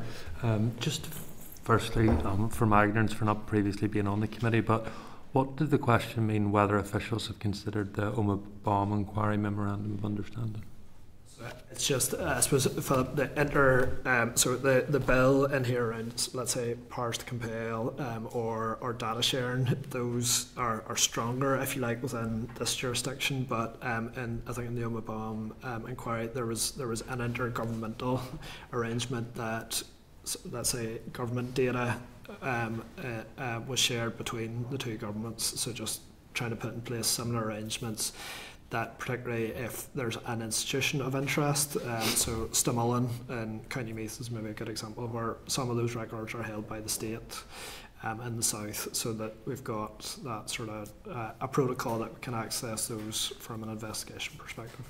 Well, if you're looking for a good example, that's probably the one that you want to avoid in relation to that Memorandum of Understanding with the Irish Republic, given the fact that there's no ability to compel witnesses, no ability to compel information or document sharing. So if you want to have a failed process, you copy the current memorandum of understanding with the Omabom inquiry. I just want to pick up on Timothy's point in relation to Clause 21, and he highlights a really important issue. In terms of the regulations, will they be subject to draft affirmative procedure by the Assembly? They're definitely subject to Negative. Not them all. as a draft negative. Not them all. 27. That's right, 27. Clause 27, Clause 32. It's negative. They're negative resolution. They all need to be affirmative. So I think that Timothy and Carol highlight an important point, that these regulations are going to be so important and so serious that it would be important that the Assembly have an automatic say in this. So I just think it's something that officials should look at. I just then want to pick up on the point that both Carol and Timothy made about silence on compulsion for the institutions to pay, and the view from the department is, right to property. So I deal with constituents on a daily basis who can't afford their private rented house and they're evicted. There's no human rights coming in to save their house. They're put out onto the street. If they don't able to pay their housing executive rent, they're evicted and put out on the street and have no recourse to any further public funds because they've made themselves intentionally homeless in the view of those institutions. So I don't see how we can use this as a protection to protect institutions who engaged in wrongdoing, but we can't use those legal protections to protect our own constituents. So I think the department really need to have a proper and full look at this, because although I'm only new to the committee, it seems clear that they'd want to come forward with a clear amendment that puts the pressure and legally requires them to come forward, because, as Carol articulated, if we engage in wrongdoing and are found guilty of doing so, we have to pay for it. So I would encourage you to do it, because ultimately you're going to end up with a committee amendment. It's going to be better coming from the department. I just would need 3 more panels to get through. Go ahead. 3 more sections of this panel. Sorry, go ahead, please. The next series. So, number 5 was really around access to information. I think I'm happy to go into a bit more detail, just and maybe following on from the evidence provided from Andrew, Sandra, and Ciara. But I suppose what Clause 16 really provides that power to compel evidence and documents, and then Clause 35, and I think we've talked a little bit about redress, and that's basically the ability to access it, bring information in, and then share it with third parties. So we could have that scenario that in that last process, and it's a scenario we want to avoid, that information, an individual doesn't have access to information that the redress services has access to. That's something we absolutely want to avoid, but that is just, there is a sort of quite a complex process around mixed data. So basically, if an individual belongs to more individual. So I'm happy to provide more detail, but I'll not say much more on that question just at this point. I suppose the question 6 was then around the difference between a relevant person and an eligible person, and I suppose it's absolutely right, that was what was raised last week, that you could have a relevant person for the inquiry who may not be a relevant or an eligible person for redress. So you could have a scenario that you have a wider set of people who are relevant for the inquiry and a smaller list of people who are eligible for a redress payment. So that's just to confirm that is the case, and that's outlined, and I'm happy to go into again more detail on that, but Clause 4 outlines who is a relevant person for the inquiry. And then Clause 31 outlines who is an eligible person for redress. And I suppose as we go through this, the individually assessed, you might find that individually assessed payment then expands again. So it's just trying to provide that sort of framework. 7 was around definition, terms of reference, and scope of the inquiry. And I think there was a lot of evidence heard in relation to this, but what the inquiry seeks to provide in terms of the bill in 2, 3 and 4 is really a framework for an investigation, and it outlines the institutional types that will be investigated, and that includes pathways and practices in and out of institutions. I suppose some victim survivors would have a view that this should be much wider. It should examine the wider sort of adoption and foster system. So those are sort of considerations that have been taken into account through the sort of consultation process, and we've tried to provide some assurances, but I appreciate it's not going to provide all the assurances to everybody at this point. I'm not going to go into lots of detail because I'll leave time for the questions on that. I suppose the final thing in this block was just about some of the evidence around young birth mothers and about whether they would be included or relevant for the inquiry. I suppose the inquiry doesn't have any age parameter, so we're not making any restriction on age. So if someone, for example, had provided evidence to HIA and they're relevant to this inquiry, they absolutely are included in the inquiry here, and that also applies to redress as well. So there's no age parameter for young birth mothers, so that's just to provide some reassurance around that. So I'll pause there, Chair, because there's probably quite a lot in those four. So yes, thank you. I suppose I just want to pick up on the issue around deceased babies, and one of the familiarisation sessions, for example, there was a woman there whose sibling died within hours of giving birth, and I suppose they felt that the bill, they didn't really see their relative on the face of the bill, and I'm just wondering if you could speak to that. Yeah. I suppose in terms of the inquiry side, we've tried to frame relevant persons as any persons, and that would include, unfortunately, if a child did die at childbirth, so that would be an experience that we would want to capture as part of the inquiry, and that would include basically their treatment and care, how they were, what happened to them after they died. So I think obviously this is a very emotive issue, but just to provide that reassurance, the inquiry will seek to examine particularly infant mortality rates. It's sort of from the previous research and evidence and inquiries, that's an area of interest around infant mortality rates, and that will also extend into burials and unmarked graves. Okay, but is there anything within the redress then, in terms of at the redress at the minute, it is if it's exclusive to basically they wouldn't be eligible for redress under the current provision. Yeah, with the posthumous date, basically. That's right. Yeah, that's right. Okay, the other aspect of it is the, I think you just mentioned it there, around the burial sites and unmarked graves. Is that pretty much outside the scope of this bill as far as you can, as far as the Executive Office is concerned? So it's absolutely relevant to the inquiry, and it's really covered under 2.2 of the bill in terms of departure or placement. So that, I know I'm using that sort of phraseology loosely, but it's basically, I suppose we're interested in terms of if a child died in infancy, where were they buried and what examination of their experience is available and what evidence is available. So there is some provision that the bill could absolutely commission geophysical surveys. There is powers there for an inquiry chair with sufficient evidence to commission geophysical surveys. There is a question I think that was raised at committee previously is about, at the minute, that provision would have to be done with a landowner's consent. So what happens if that consent isn't available? So we are trying to get some additional legal advice just on that particular issue. I think Francesca's trying. Oh, sorry. I know there's also the power to compel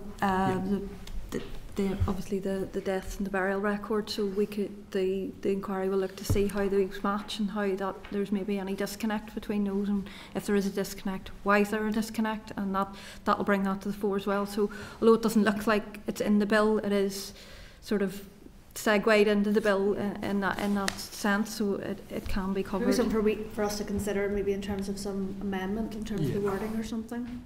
Okay, thank you. Timothy, please. Just a couple of ones to pick up with you and come back to the compelled disclosure. Very, very important for records, but it's just picking up on that last session again about information not shared with applicant, and you have briefly touched on this. And you had said about it being mixed. That's right. Can you expand on that so I'm clear on what the comment from the first session may relate to? Yeah, so I suppose, Timothy, if let's say if an individual is adopted, they will, at the minute what happens is they would go to Health Trust and they'll be basically assigned a social worker who will basically go away and get their information. So that's how the model. So they might come back with a 20-page adoption file. They could come back with a 1-page adoption file, or but some of that 20 pages may hold information which also relates to another individual. So that goes If they were adopted twice or something? Yeah, or basically a birth mother or a sibling, or so it might hold information about more than just them. So then that has to go through a sort of practice guidance. So a social worker has to go through, identify which elements are disclosable to that individual, and there's lots of balancing tests that have to. So some of the considerations is if the person is still alive, then there's a disclosure that that information could be included and disclosed to the individual. I suppose, Timothy, one of the issues that we may have as we go through the redress process is that an individual might come to us with an application and we have to verify basically that they were linked to their mother's admission. So how do we do that? So the redress service may be in a position where ideally an individual would provide some of that information to the redress service and they would verify that, but we could be in a bizarre scenario that an individual might not be able to access that information, but the redress service could. So that it's just that differential in terms of a redress service might actually be able to get more information about an individual than the individual themselves. Just for clarity, regarding their time in the home, what they experienced, there'd be none of that information should be withheld, which would impact potentially their phase 2 claim against. So it would be up to the individual to decide what information they want to receive. So some individuals will choose not to access information about their experience, but they may wish to put in an application for redress. So I think it's not the information they may choose to receive, it's the information where they don't have a right to see.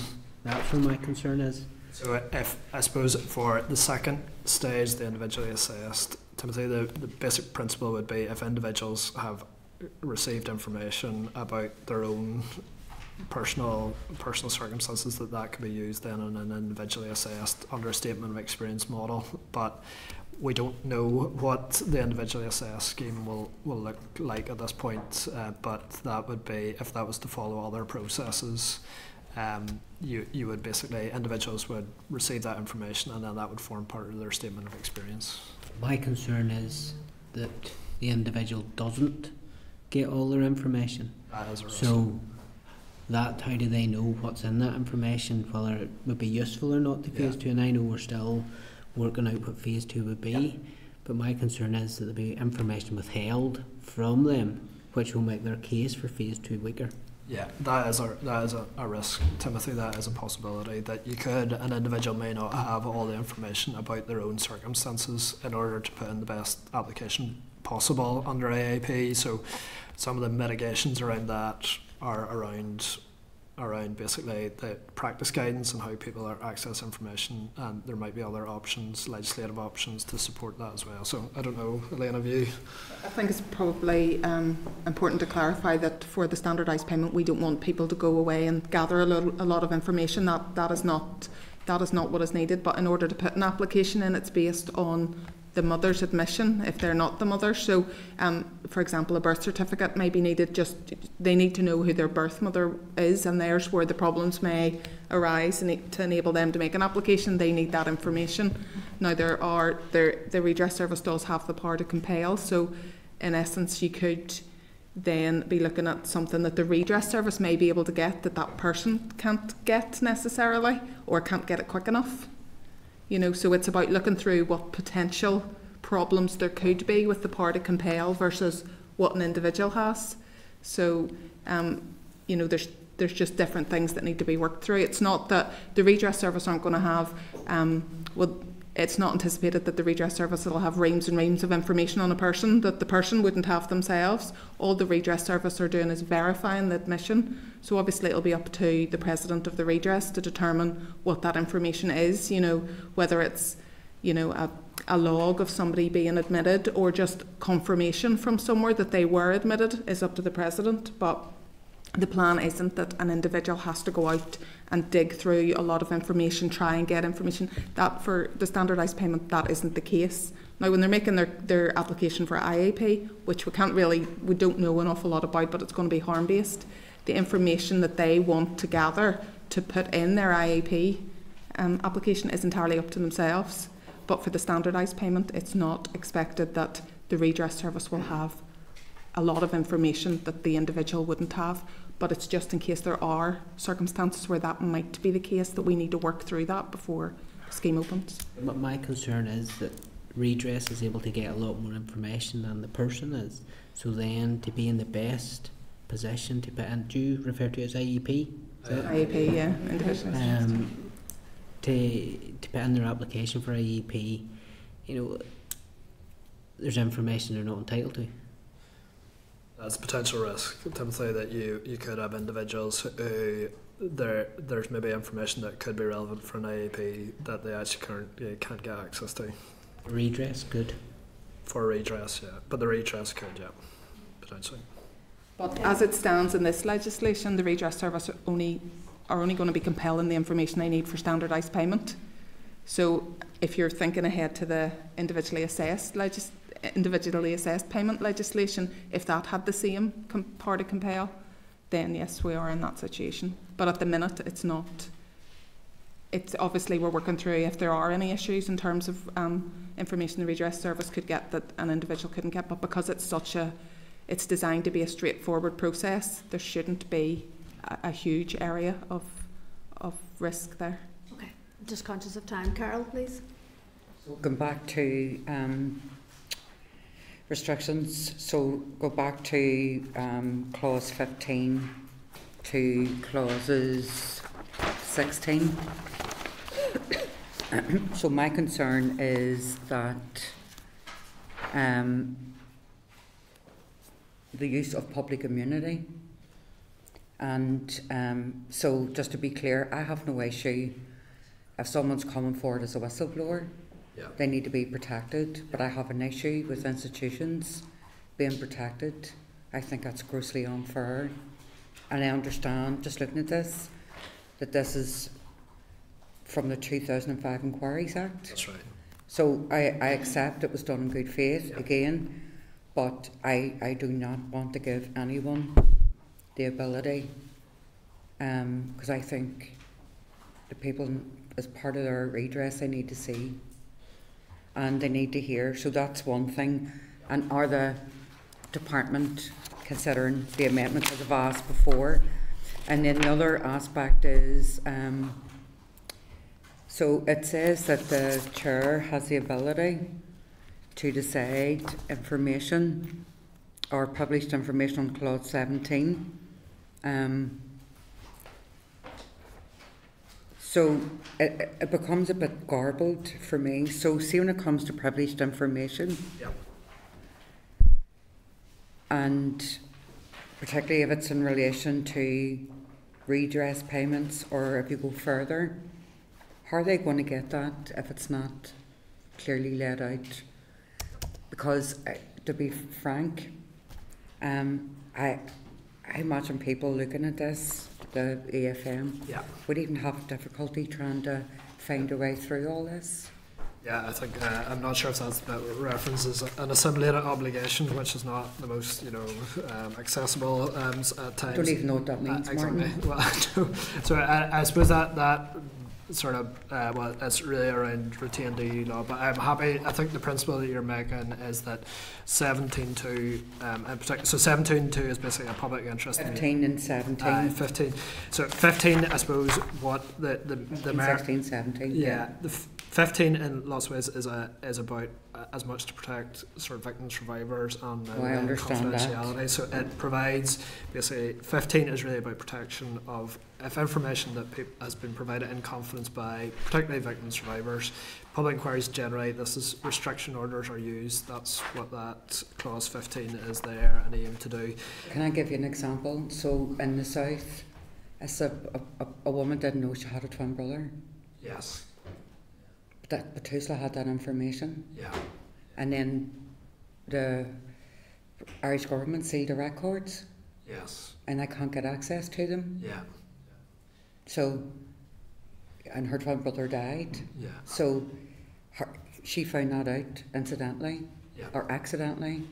Yes. And, you know, I just think that's so insensitive. Yeah, of course. And I think, Carol, as evident, I suppose that in terms of particularly what an inquiry chair discloses about powers of discovery. So, and that's particularly where a core participant or individuals, there's going to have to be a very controlled process about if information comes into receipt the inquiry, how that then is disclosed to individuals. So that sort of power of discovery.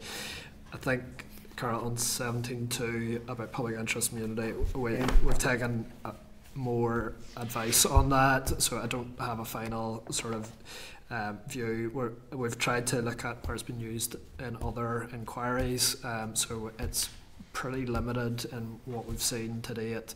It primarily has been used in national security, but it also has been used, I think, in relation to if, I'll not use the phrase whistleblower because I think there's separate legislation. It has been used maybe around if a crime has been, witnesses. If crime has been reported. So we're just, I can't provide a definitive view on that, but we are looking at it. So. Just to confirm, our legal advice would also ask for that. Around what's fine, but even just to say, like, we've raised this. See, and that's my last question. See, to talk about the regulations, are they going to be done before further consideration stage of the bill? We thought we'd probably do the regulations after the final vote, so but before royal assent. So is there really putting a lot of emphasis on the fact that you're expecting us to trust? I'm not saying we don't trust you, but there's a big leap of faith here, because we want to make sure that the regulations, if it's not in the face of this bill and if it can't be amended and you're giving us the assurance it'll be in the regulations, I would like to see, personally, I think we all would like to see the shape of those regulations before we go, because it is a democratic process, of course, and we're open to scrutiny. But we don't want to let any of these victims, and I know you don't either. But if we're relying on what's not here, being in regulations, and it's not there. So I think, Carl, the intention is to go out to public consultation on both the inquiry rules and the redress rules as well. So that is the intention as well. Before further consideration. After probably the final vote. Okay. Thank you. Okay, section 3, please. Okay, yes.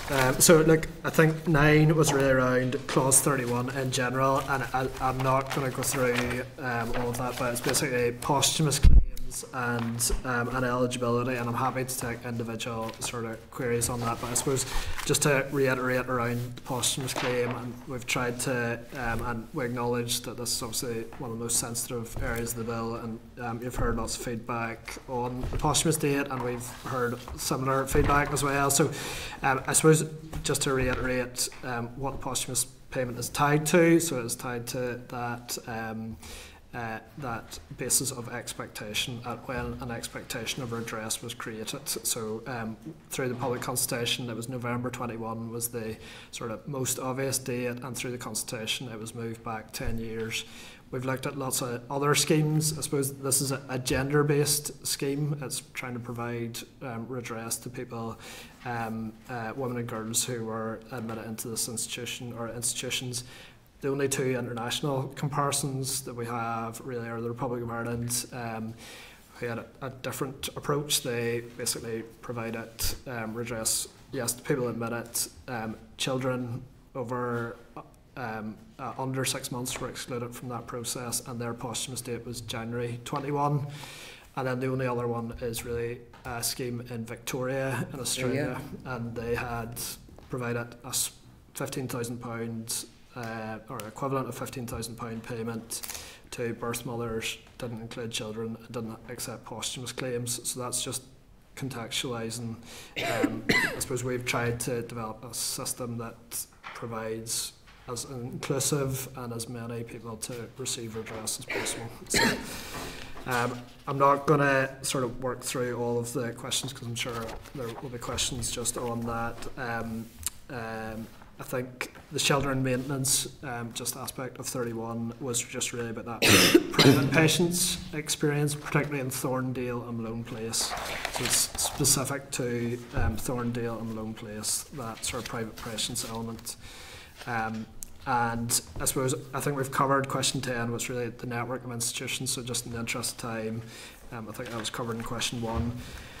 In terms of foster care, which was, I think, question 11, and basically foster care is included in that if an individual was in a mother and baby institution, a laundry or workhouse, and the pathways or practices out, and one of those practices out may have been into foster care, but it doesn't include an individual or the entire foster system. So that's just their current policy is it's very much about sort of institutions and their pathways and practices. So it would include individuals who were in institutions who end up in the foster care system, but it doesn't examine the entire foster care system. And then the final thing, and then I'll stop talking, is just about birth fathers. And I suppose just going back to the original policy intent that we had as part of the public consultation, and also as part of the EFM, this is very much about a gender-based women and girls.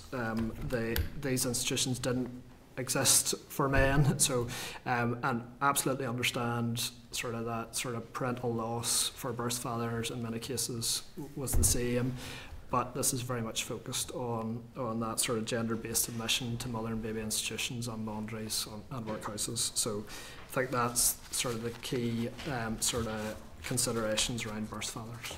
So. Okay, no, and I think that's probably just something that's clearing up, because when you saw last week, some people thought, yes, no, that was right. Yeah. So I think it was just something we just wanted to raise. I suppose I think we're all going round the houses again on this, Martin, but just to put on record, I don't care what other countries have done in terms of their redress scheme.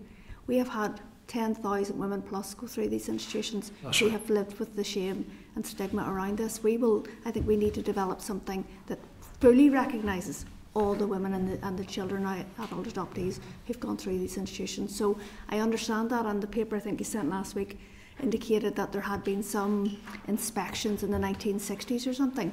So it was years ago. Yeah. And that was part of the justification that set it aside against the institutions, the HIA institutions. But we know whenever there was an inspection in schools, it spruced everybody up and we're all in our best behaviour. I don't care whether there were 1 or 2 inspections. I think that it's very clear from the testimonies. We've spent over £1 million through the Truth, Recovery Independent Panel, for example, and then the other pieces of research to identify that there was harsh treatment running throughout all of these. So I'm just putting it on record again.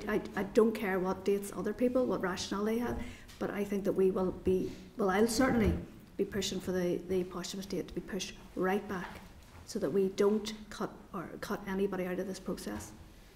Yeah, I suppose just to respond in terms of, I suppose those are political decisions, and that's, I suppose, for the committee and the Assembly to consider that. I suppose what I want to just reassure people is that financial redress is only one form of redress, and I think we have to sort of balance that, in terms of support services, which we heard some. I think there's been some excellent feedback around support services, about information retrieval as a form of redress, investigation as a form of redress, and memorialisation as a form of redress. So I suppose it's not just financial redress. Appreciate that. So, I appreciate your view as well. So. Thank you. Sorry, there's just one other thing. Apologies. I did want to pick up a point that was raised last week, and that was around some of the language that was used. I think it was in clause 31. Around, I think it was clause 2B, I think it was, you've seen last week, around that they felt that it didn't really reflect the harsh treatment, and it was a wee bit clinical, the wording is. Could you maybe speak to why it was drafted in that way? Yeah, I suppose what we were trying to make a distinction between was if an individual, and we absolutely understand some people would say, well, I was neither provided shelter nor maintenance as part of this process. What we don't want to do is have such a high bar as well that an individual would actually be eliminated from receiving a redress payment. So I think it's just about trying to have some type of language. Even using the word confinement, I mean, the issues that we've been dealing with, and you will know better, but there was 12, 13, 14-year-old girls who were pregnant, and no one asked why they got there, what happened to them, and it was clearly a lot of coercion and control by families because of the stigma and shame. But and I know it's not meant this way, but when you're talking about shelter, it's like, you know, give me shelter. It's like a generous, open term. I mean, like emergency accommodation almost. Aye. So, I suppose, Carol, what we don't want to do in that provision, so particularly so let's say, I'm using this because I think it was some of the language used last week about, I think someone had used the phrase punishment, you know, that's what, so I suppose that might feel more reflective of an individual's experience. What we don't want to have as a redress scheme, that basically the discretion of a redress president would have to say, if an individual comes forward and provides an application and there isn't information, we want them to be able to say, oh, I was there for shelter. Can I just, Martin, I'm 60 and I've had kids. So see, when you go in to have a baby, it's called confinement. Yeah. It's a medical term. Yeah. And frankly, I'm afraid that if you get a chair, president, whatever, and they're right-wing conservative, where's the protection for people? So all I'm saying is, it is the inquiry's job, along with the panel, to extract all this. But what if it's not? Yeah, I understand. So, and they might say, well, it wasn't in the bill. It was down to the Assembly, it's our fault. Yeah, I suppose, Carol, we don't like we want to make this and hopefully you can see elements in terms of the redress side about having a very simple standardised payment. But I absolutely appreciate your point that you don't want to leave it to too much discretion. No, you want we don't. to want it to be, and like the desire is to provide as many people redress as possible, not the opposite. So. I suppose it's just the victims and survivors seeing themselves on the face of the bill as well. Yeah, of course. Anybody got? Do you have any other points? Go ahead, please. Whole room here, but you'll be back. So we'll get the legal advice and then we'll really put your feet to the fire. I welcome clarification regarding the foster care element. Just on birth fathers, and I know this is a real contentious one, but you've said about this being a gender-based bill. But at the same time, there is fathers who wanted to take responsibility, and basically they were told to just go away. Yeah, and I suppose well, Francesca, do you want to say? Burning the ear there, sorry. Well, I think in aspect of the inquiry, the chairperson would welcome a view from all different angles, so that would potentially include a birth father who comes forward to consider evidence. For us, relevant persons are about the persons who were affected, and yes, we understand this we were looking at it as a gender-based thing, but there is the opportunity within the inquiry for other people to provide evidence, and that could be from the like of a birth father, for example. That's not going to be expelled from the inquiry because he wasn't the mother. So that aspect is in there, maybe not plainly on the bill, but an inquiry would look at the circumstance and how the admission. So as part of the admission, how did the admission happen? There maybe was a father, someone has give evidence to say there was a father, the father maybe comes to the inquiry, wishes to give evidence, the chairperson could listen to that evidence, but again, as we say, there's two aspects to this. Some people who maybe find that insensitive and some people who do want that inclusion, but there is the option without having it there on the relevant person for that birth father to present to the inquiry and give that evidence. And then for redress, they wouldn't be eligible? Yeah, for redress it's very much centred on a gender based, so basically mother and baby institutions and Magdalene Laundries, they were for baby could be male or female. Baby could be male or female, yeah. So it's not right just saying it's gender based essentially. It's not. I mean, there will be children who are obviously that sort of. There's males and females who are children now adults, so they are victims of these processes as well. But we've made. I suppose the eligibility is tied to a birth mother's admission or a person who was admitted into a laundry they were both of which were female only institutions. So. I thought you finished, yeah?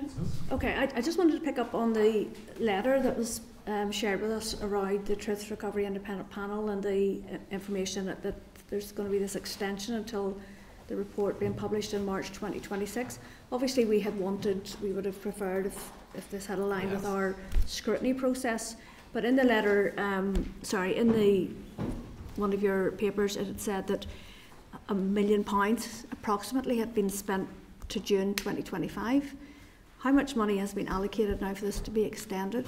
So there's no additional cost to their. So the independent panel have a budget of £2 million.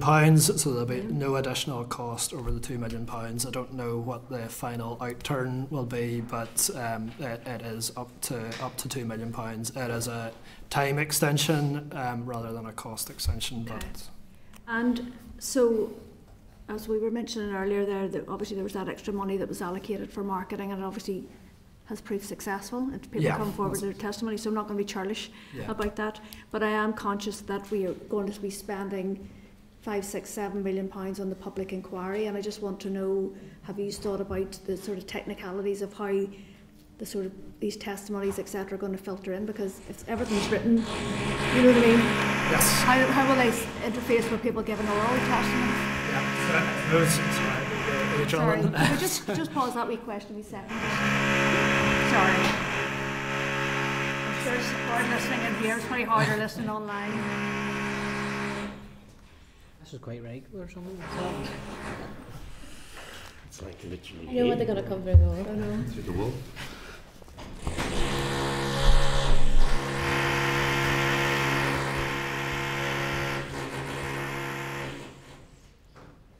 Worse, it could be 7 o'clock on Sunday morning. That's yeah. Just wait until. Just Well, was there not more money set aside for the public inquiry? There's about so we've in the EFM we've estimated between 12 and 20. Sorry, okay, but I'm just saying. But the main scenario we think is about 14 million. Yeah. So, and that's a 3-year. So. Okay. You're right. It was just more to say if we're going to spend all this money and then have the whole inquiry itself. I suppose in terms of I think in terms of how the panels work will feed in, I suppose there's lots of advantages of having the panel in terms of that oral testimony. So I think they've collected about 237 new testimonies, and that's in addition to testimonies that they had from the previous research. So that provides basically a very strong evidence base to establish about individuals, and in addition to individuals having a participatory role and it being able to take in a safe space.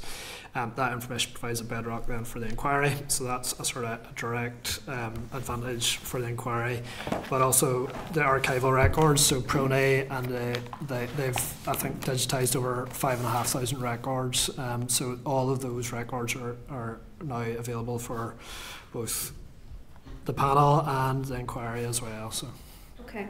Go ahead, please. Something. Concerns were raised in the past when we had when the Truth Recovery panel had went out and done the Royal Mail postal delivery, that there was areas were missed. I'm concerned that that there's common towns and cities being mentioned in here, and I'm concerned that potentially some of them areas that have been missed may be in areas where it's likely some of the institutions were. Are you happy out of the 237 and the 350 people that come forward that represents a good geographical spread? So I don't actually know, Timothy, how geographically wide. I know for a fact that there will be a mix of people. I think what we've found in the HIA process is about maybe 85% are people based in Northern Ireland. There's about 10% who are providing evidence who are generally in England or Scotland or Wales, and then a percentage from the south. So there's generally, I don't know if Francesca's got more figures off the top of her head, but I think we're reasonably confident that we're getting a good sort of a diaspora mix there. So it's not just people who are here. We're also having people coming forward providing evidence here in England, Scotland, Wales, and further afield, Republic of Ireland as well. So I'm happy to provide more information on that, but it's sort of I think we're reasonably confident we're getting a good mix of evidence. So. I think in our consultation we had Canada, America, New Zealand, and some from Europe as well. So through our diaspora contacts and our work and the consultation, we were able to reach those people. We could have done more, and we will do more in the inquiry, I think, to reach more people. But I think there was that, we did find that there was people coming from, the wider world, I suppose. When you say you're going to reach more, what does that look like? I suppose the practical, I think, Timothy, one thing, leaflet drops have been pretty effective actually on HIA, and they've been pretty effective here as well. And I think that's a model that either for the inquiry or redress scheme or jointly, that if once the legislation passed, that's something you would like to think that would be utilised, and invite people to come forward for inquiry, for redress, but also support services as well. So that's a sort of what I would describe as a do minimum, and then there'll be other sort of campaigns that HIA have, I think, had pretty good effect on some of the digital campaigns that they've ran as well. So in GB, in GB, it's been mainly through, I think, Fiona Ryan's team and the Commissioner around sort of trusted channels, networks. There's some groups that HIA and Corsica have been engaged in through, but there hasn't been, I think, GB-wide advertising. So. We did go through the diaspora groups in GB, and that was disseminated through all their groups out for the consultation as well. So we would look at doing that again, and maybe potentially looking at how we would widen that. And obviously then, with the older demographic, a radio would be more, maybe something that would be more accessible to them, as well as the leaflets. And it's shaping our communication to those people who we're trying to reach, rather than trying to get a big media campaign which is maybe ineffective. So it's just, we will work on how that will go out. Okay, thank you all. Okay. Thank you. Thank you. You'll probably be back before us again. But we appreciate your time for now. Thank you. You have to mean that, Martin. No, I'm not really convinced. Is there a recap? Is there any actions from that, please? Thank you, Chair. I think the department had said that they will provide us a bit more info on a couple of areas, so one of them being TRIP, that we just discussed about. I think as well on query number 5, which is all about the access to information. And just to say off the back of that, the committee will be hearing legal advice next week on public interest immunity, and just on public interest generally, and whether there is anything else that the committee can do. And then the other thing that I just really wanted to raise, the question about sort of the risk of access to info, that the redress scheme might be able to get more info than an individual could. I'm not sure whether that sits within the scope of this particular bill as such, but I could maybe perhaps sort of take some advice on that, and perhaps that's something the committee may wish to get legal advice on, if there was a way that could be shared in the future. But perhaps if you leave that with me, I'll come back to you on that. I think that the more I hear about this bill and the elements of it, the more I think that we do need a commissioner or an interim advocate or somebody to help. Because when we raised it with Martin before, he said, the campaigners are quite sophisticated, and the more people are coming forward, I think the more we need to ensure that they are supported to be navigated through this. So anyway, just a thought. Go ahead. Timing of the regulations. Yes. I'm really concerned about those, to be honest.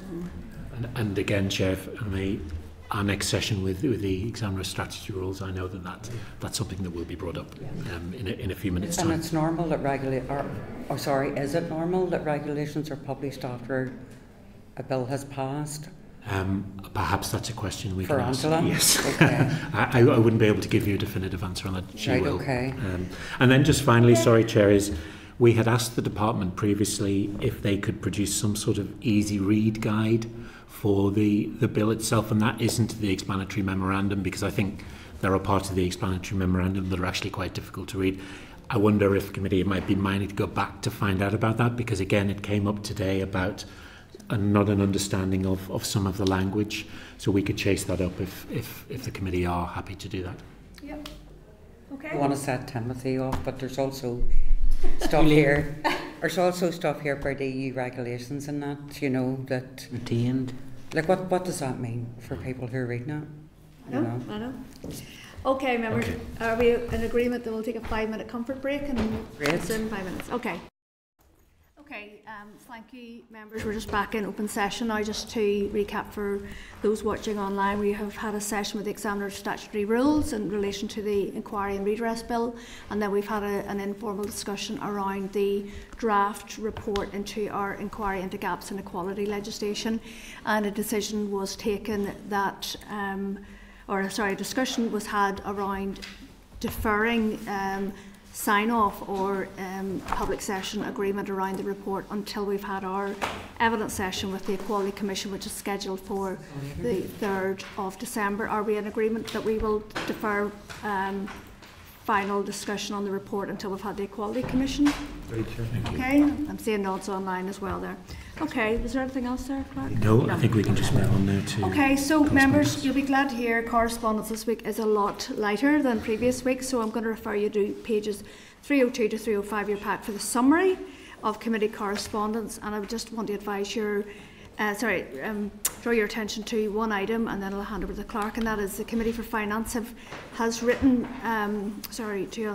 forwarded us a response, and you'll find this on pages 344 to 346 of your pack, and this is a response from the Commissioner for Children and Young People in terms of the call for evidence regarding the Administrative and Financial Provisions Bill. The Commissioner highlights the issue of powers for TO relating to services for the integration of refugee and asylum seekers, the undertaking of activity in respect to the strategic framework for ending violence against women and girls. The Commissioners recommended that the Department undertakes a screening and, if required, conduct a child rights assessment in that area. So I'm asking your agreement to note this correspondence and to agree to forward this correspondence to you and ask if a screening process has taken place, and if so, will it results, and if not, will a screening process take place? Are we in agreement? Yeah, okay. Okay, so I'm just going to ask the clerk then to read some other pieces into the record. Thank you. Thank you, Chair. Members, item 10.2 is the Hansard report from the briefing by the First Minister, Deputy First Ministers and Junior Ministers to this committee on the 10th of September. Item 10.3 is the Hansard report, which is the RAISE briefing paper on the Inquiry in Mother and Baby Institutions and Redress Scheme Bill. Item 10.5 is the TEP response to the correspondence of the 30th of May in the TEO budget allocation 25-26 and the local change fund. Item 10.6 is First Minister and Deputy First Minister response to correspondence of the committee of the 15th of May, and that's around the extension of the Troubles Permanent Disablement Payment Scheme. Item 10.7 is a Committee for Finance response to correspondence from the committee on the 27th of June in relation to its work on the Inquiry and Redress Scheme Bill. Item 10.8 is Legal Services, the 44th report of the Examiner of Statutory Rules, and just to note that there are no rules for the attention of this committee. Item 10.9 is a departmental news release about ministers welcoming the launch of Belfast City Airport Master Plan. Item 10.10 is the annual report of the Historical Institutional Abuse Redress Board for year ending 31st of March 2025. And finally, item 0.11 is a written ministerial statement from the First Minister and Deputy First Minister that was issued on the 18th of December regarding the Tier 1 National Pandemic Exercise named Pegasus. Okay, thank you very much, Clark. Anybody want to raise any issues in relation to correspondence? No. Okay. Going to the draft forward work programme, please. Thank you, Chair. So it's just one update, and it's just relation into our roundtable events for next month in relation to the bill. So previously for the 15th of October, obviously the Dungannon session's in the morning and we're still visiting Oma in the afternoon, but just note the change of venue from Wave Trauma Centre. Unfortunately, it's just too small for our needs that day, so we're going to the Silver Birches Hotel instead, which isn't too far from Wave Trauma Centre. Thank you for organising all that. Okay, members, are we content to proceed with the remaining briefings as outlined in the work programme? Yep. Okay. Any other business, members? No? Okay. Okay. Oh, so, did you indicate, Claire? No? No. Okay, sorry. Okay, so members, just to inform that our next meeting will take place on Wednesday, the 1st of October at 2 p.m. in this room, so the meeting is adjourned. Committee Room 21. Sound.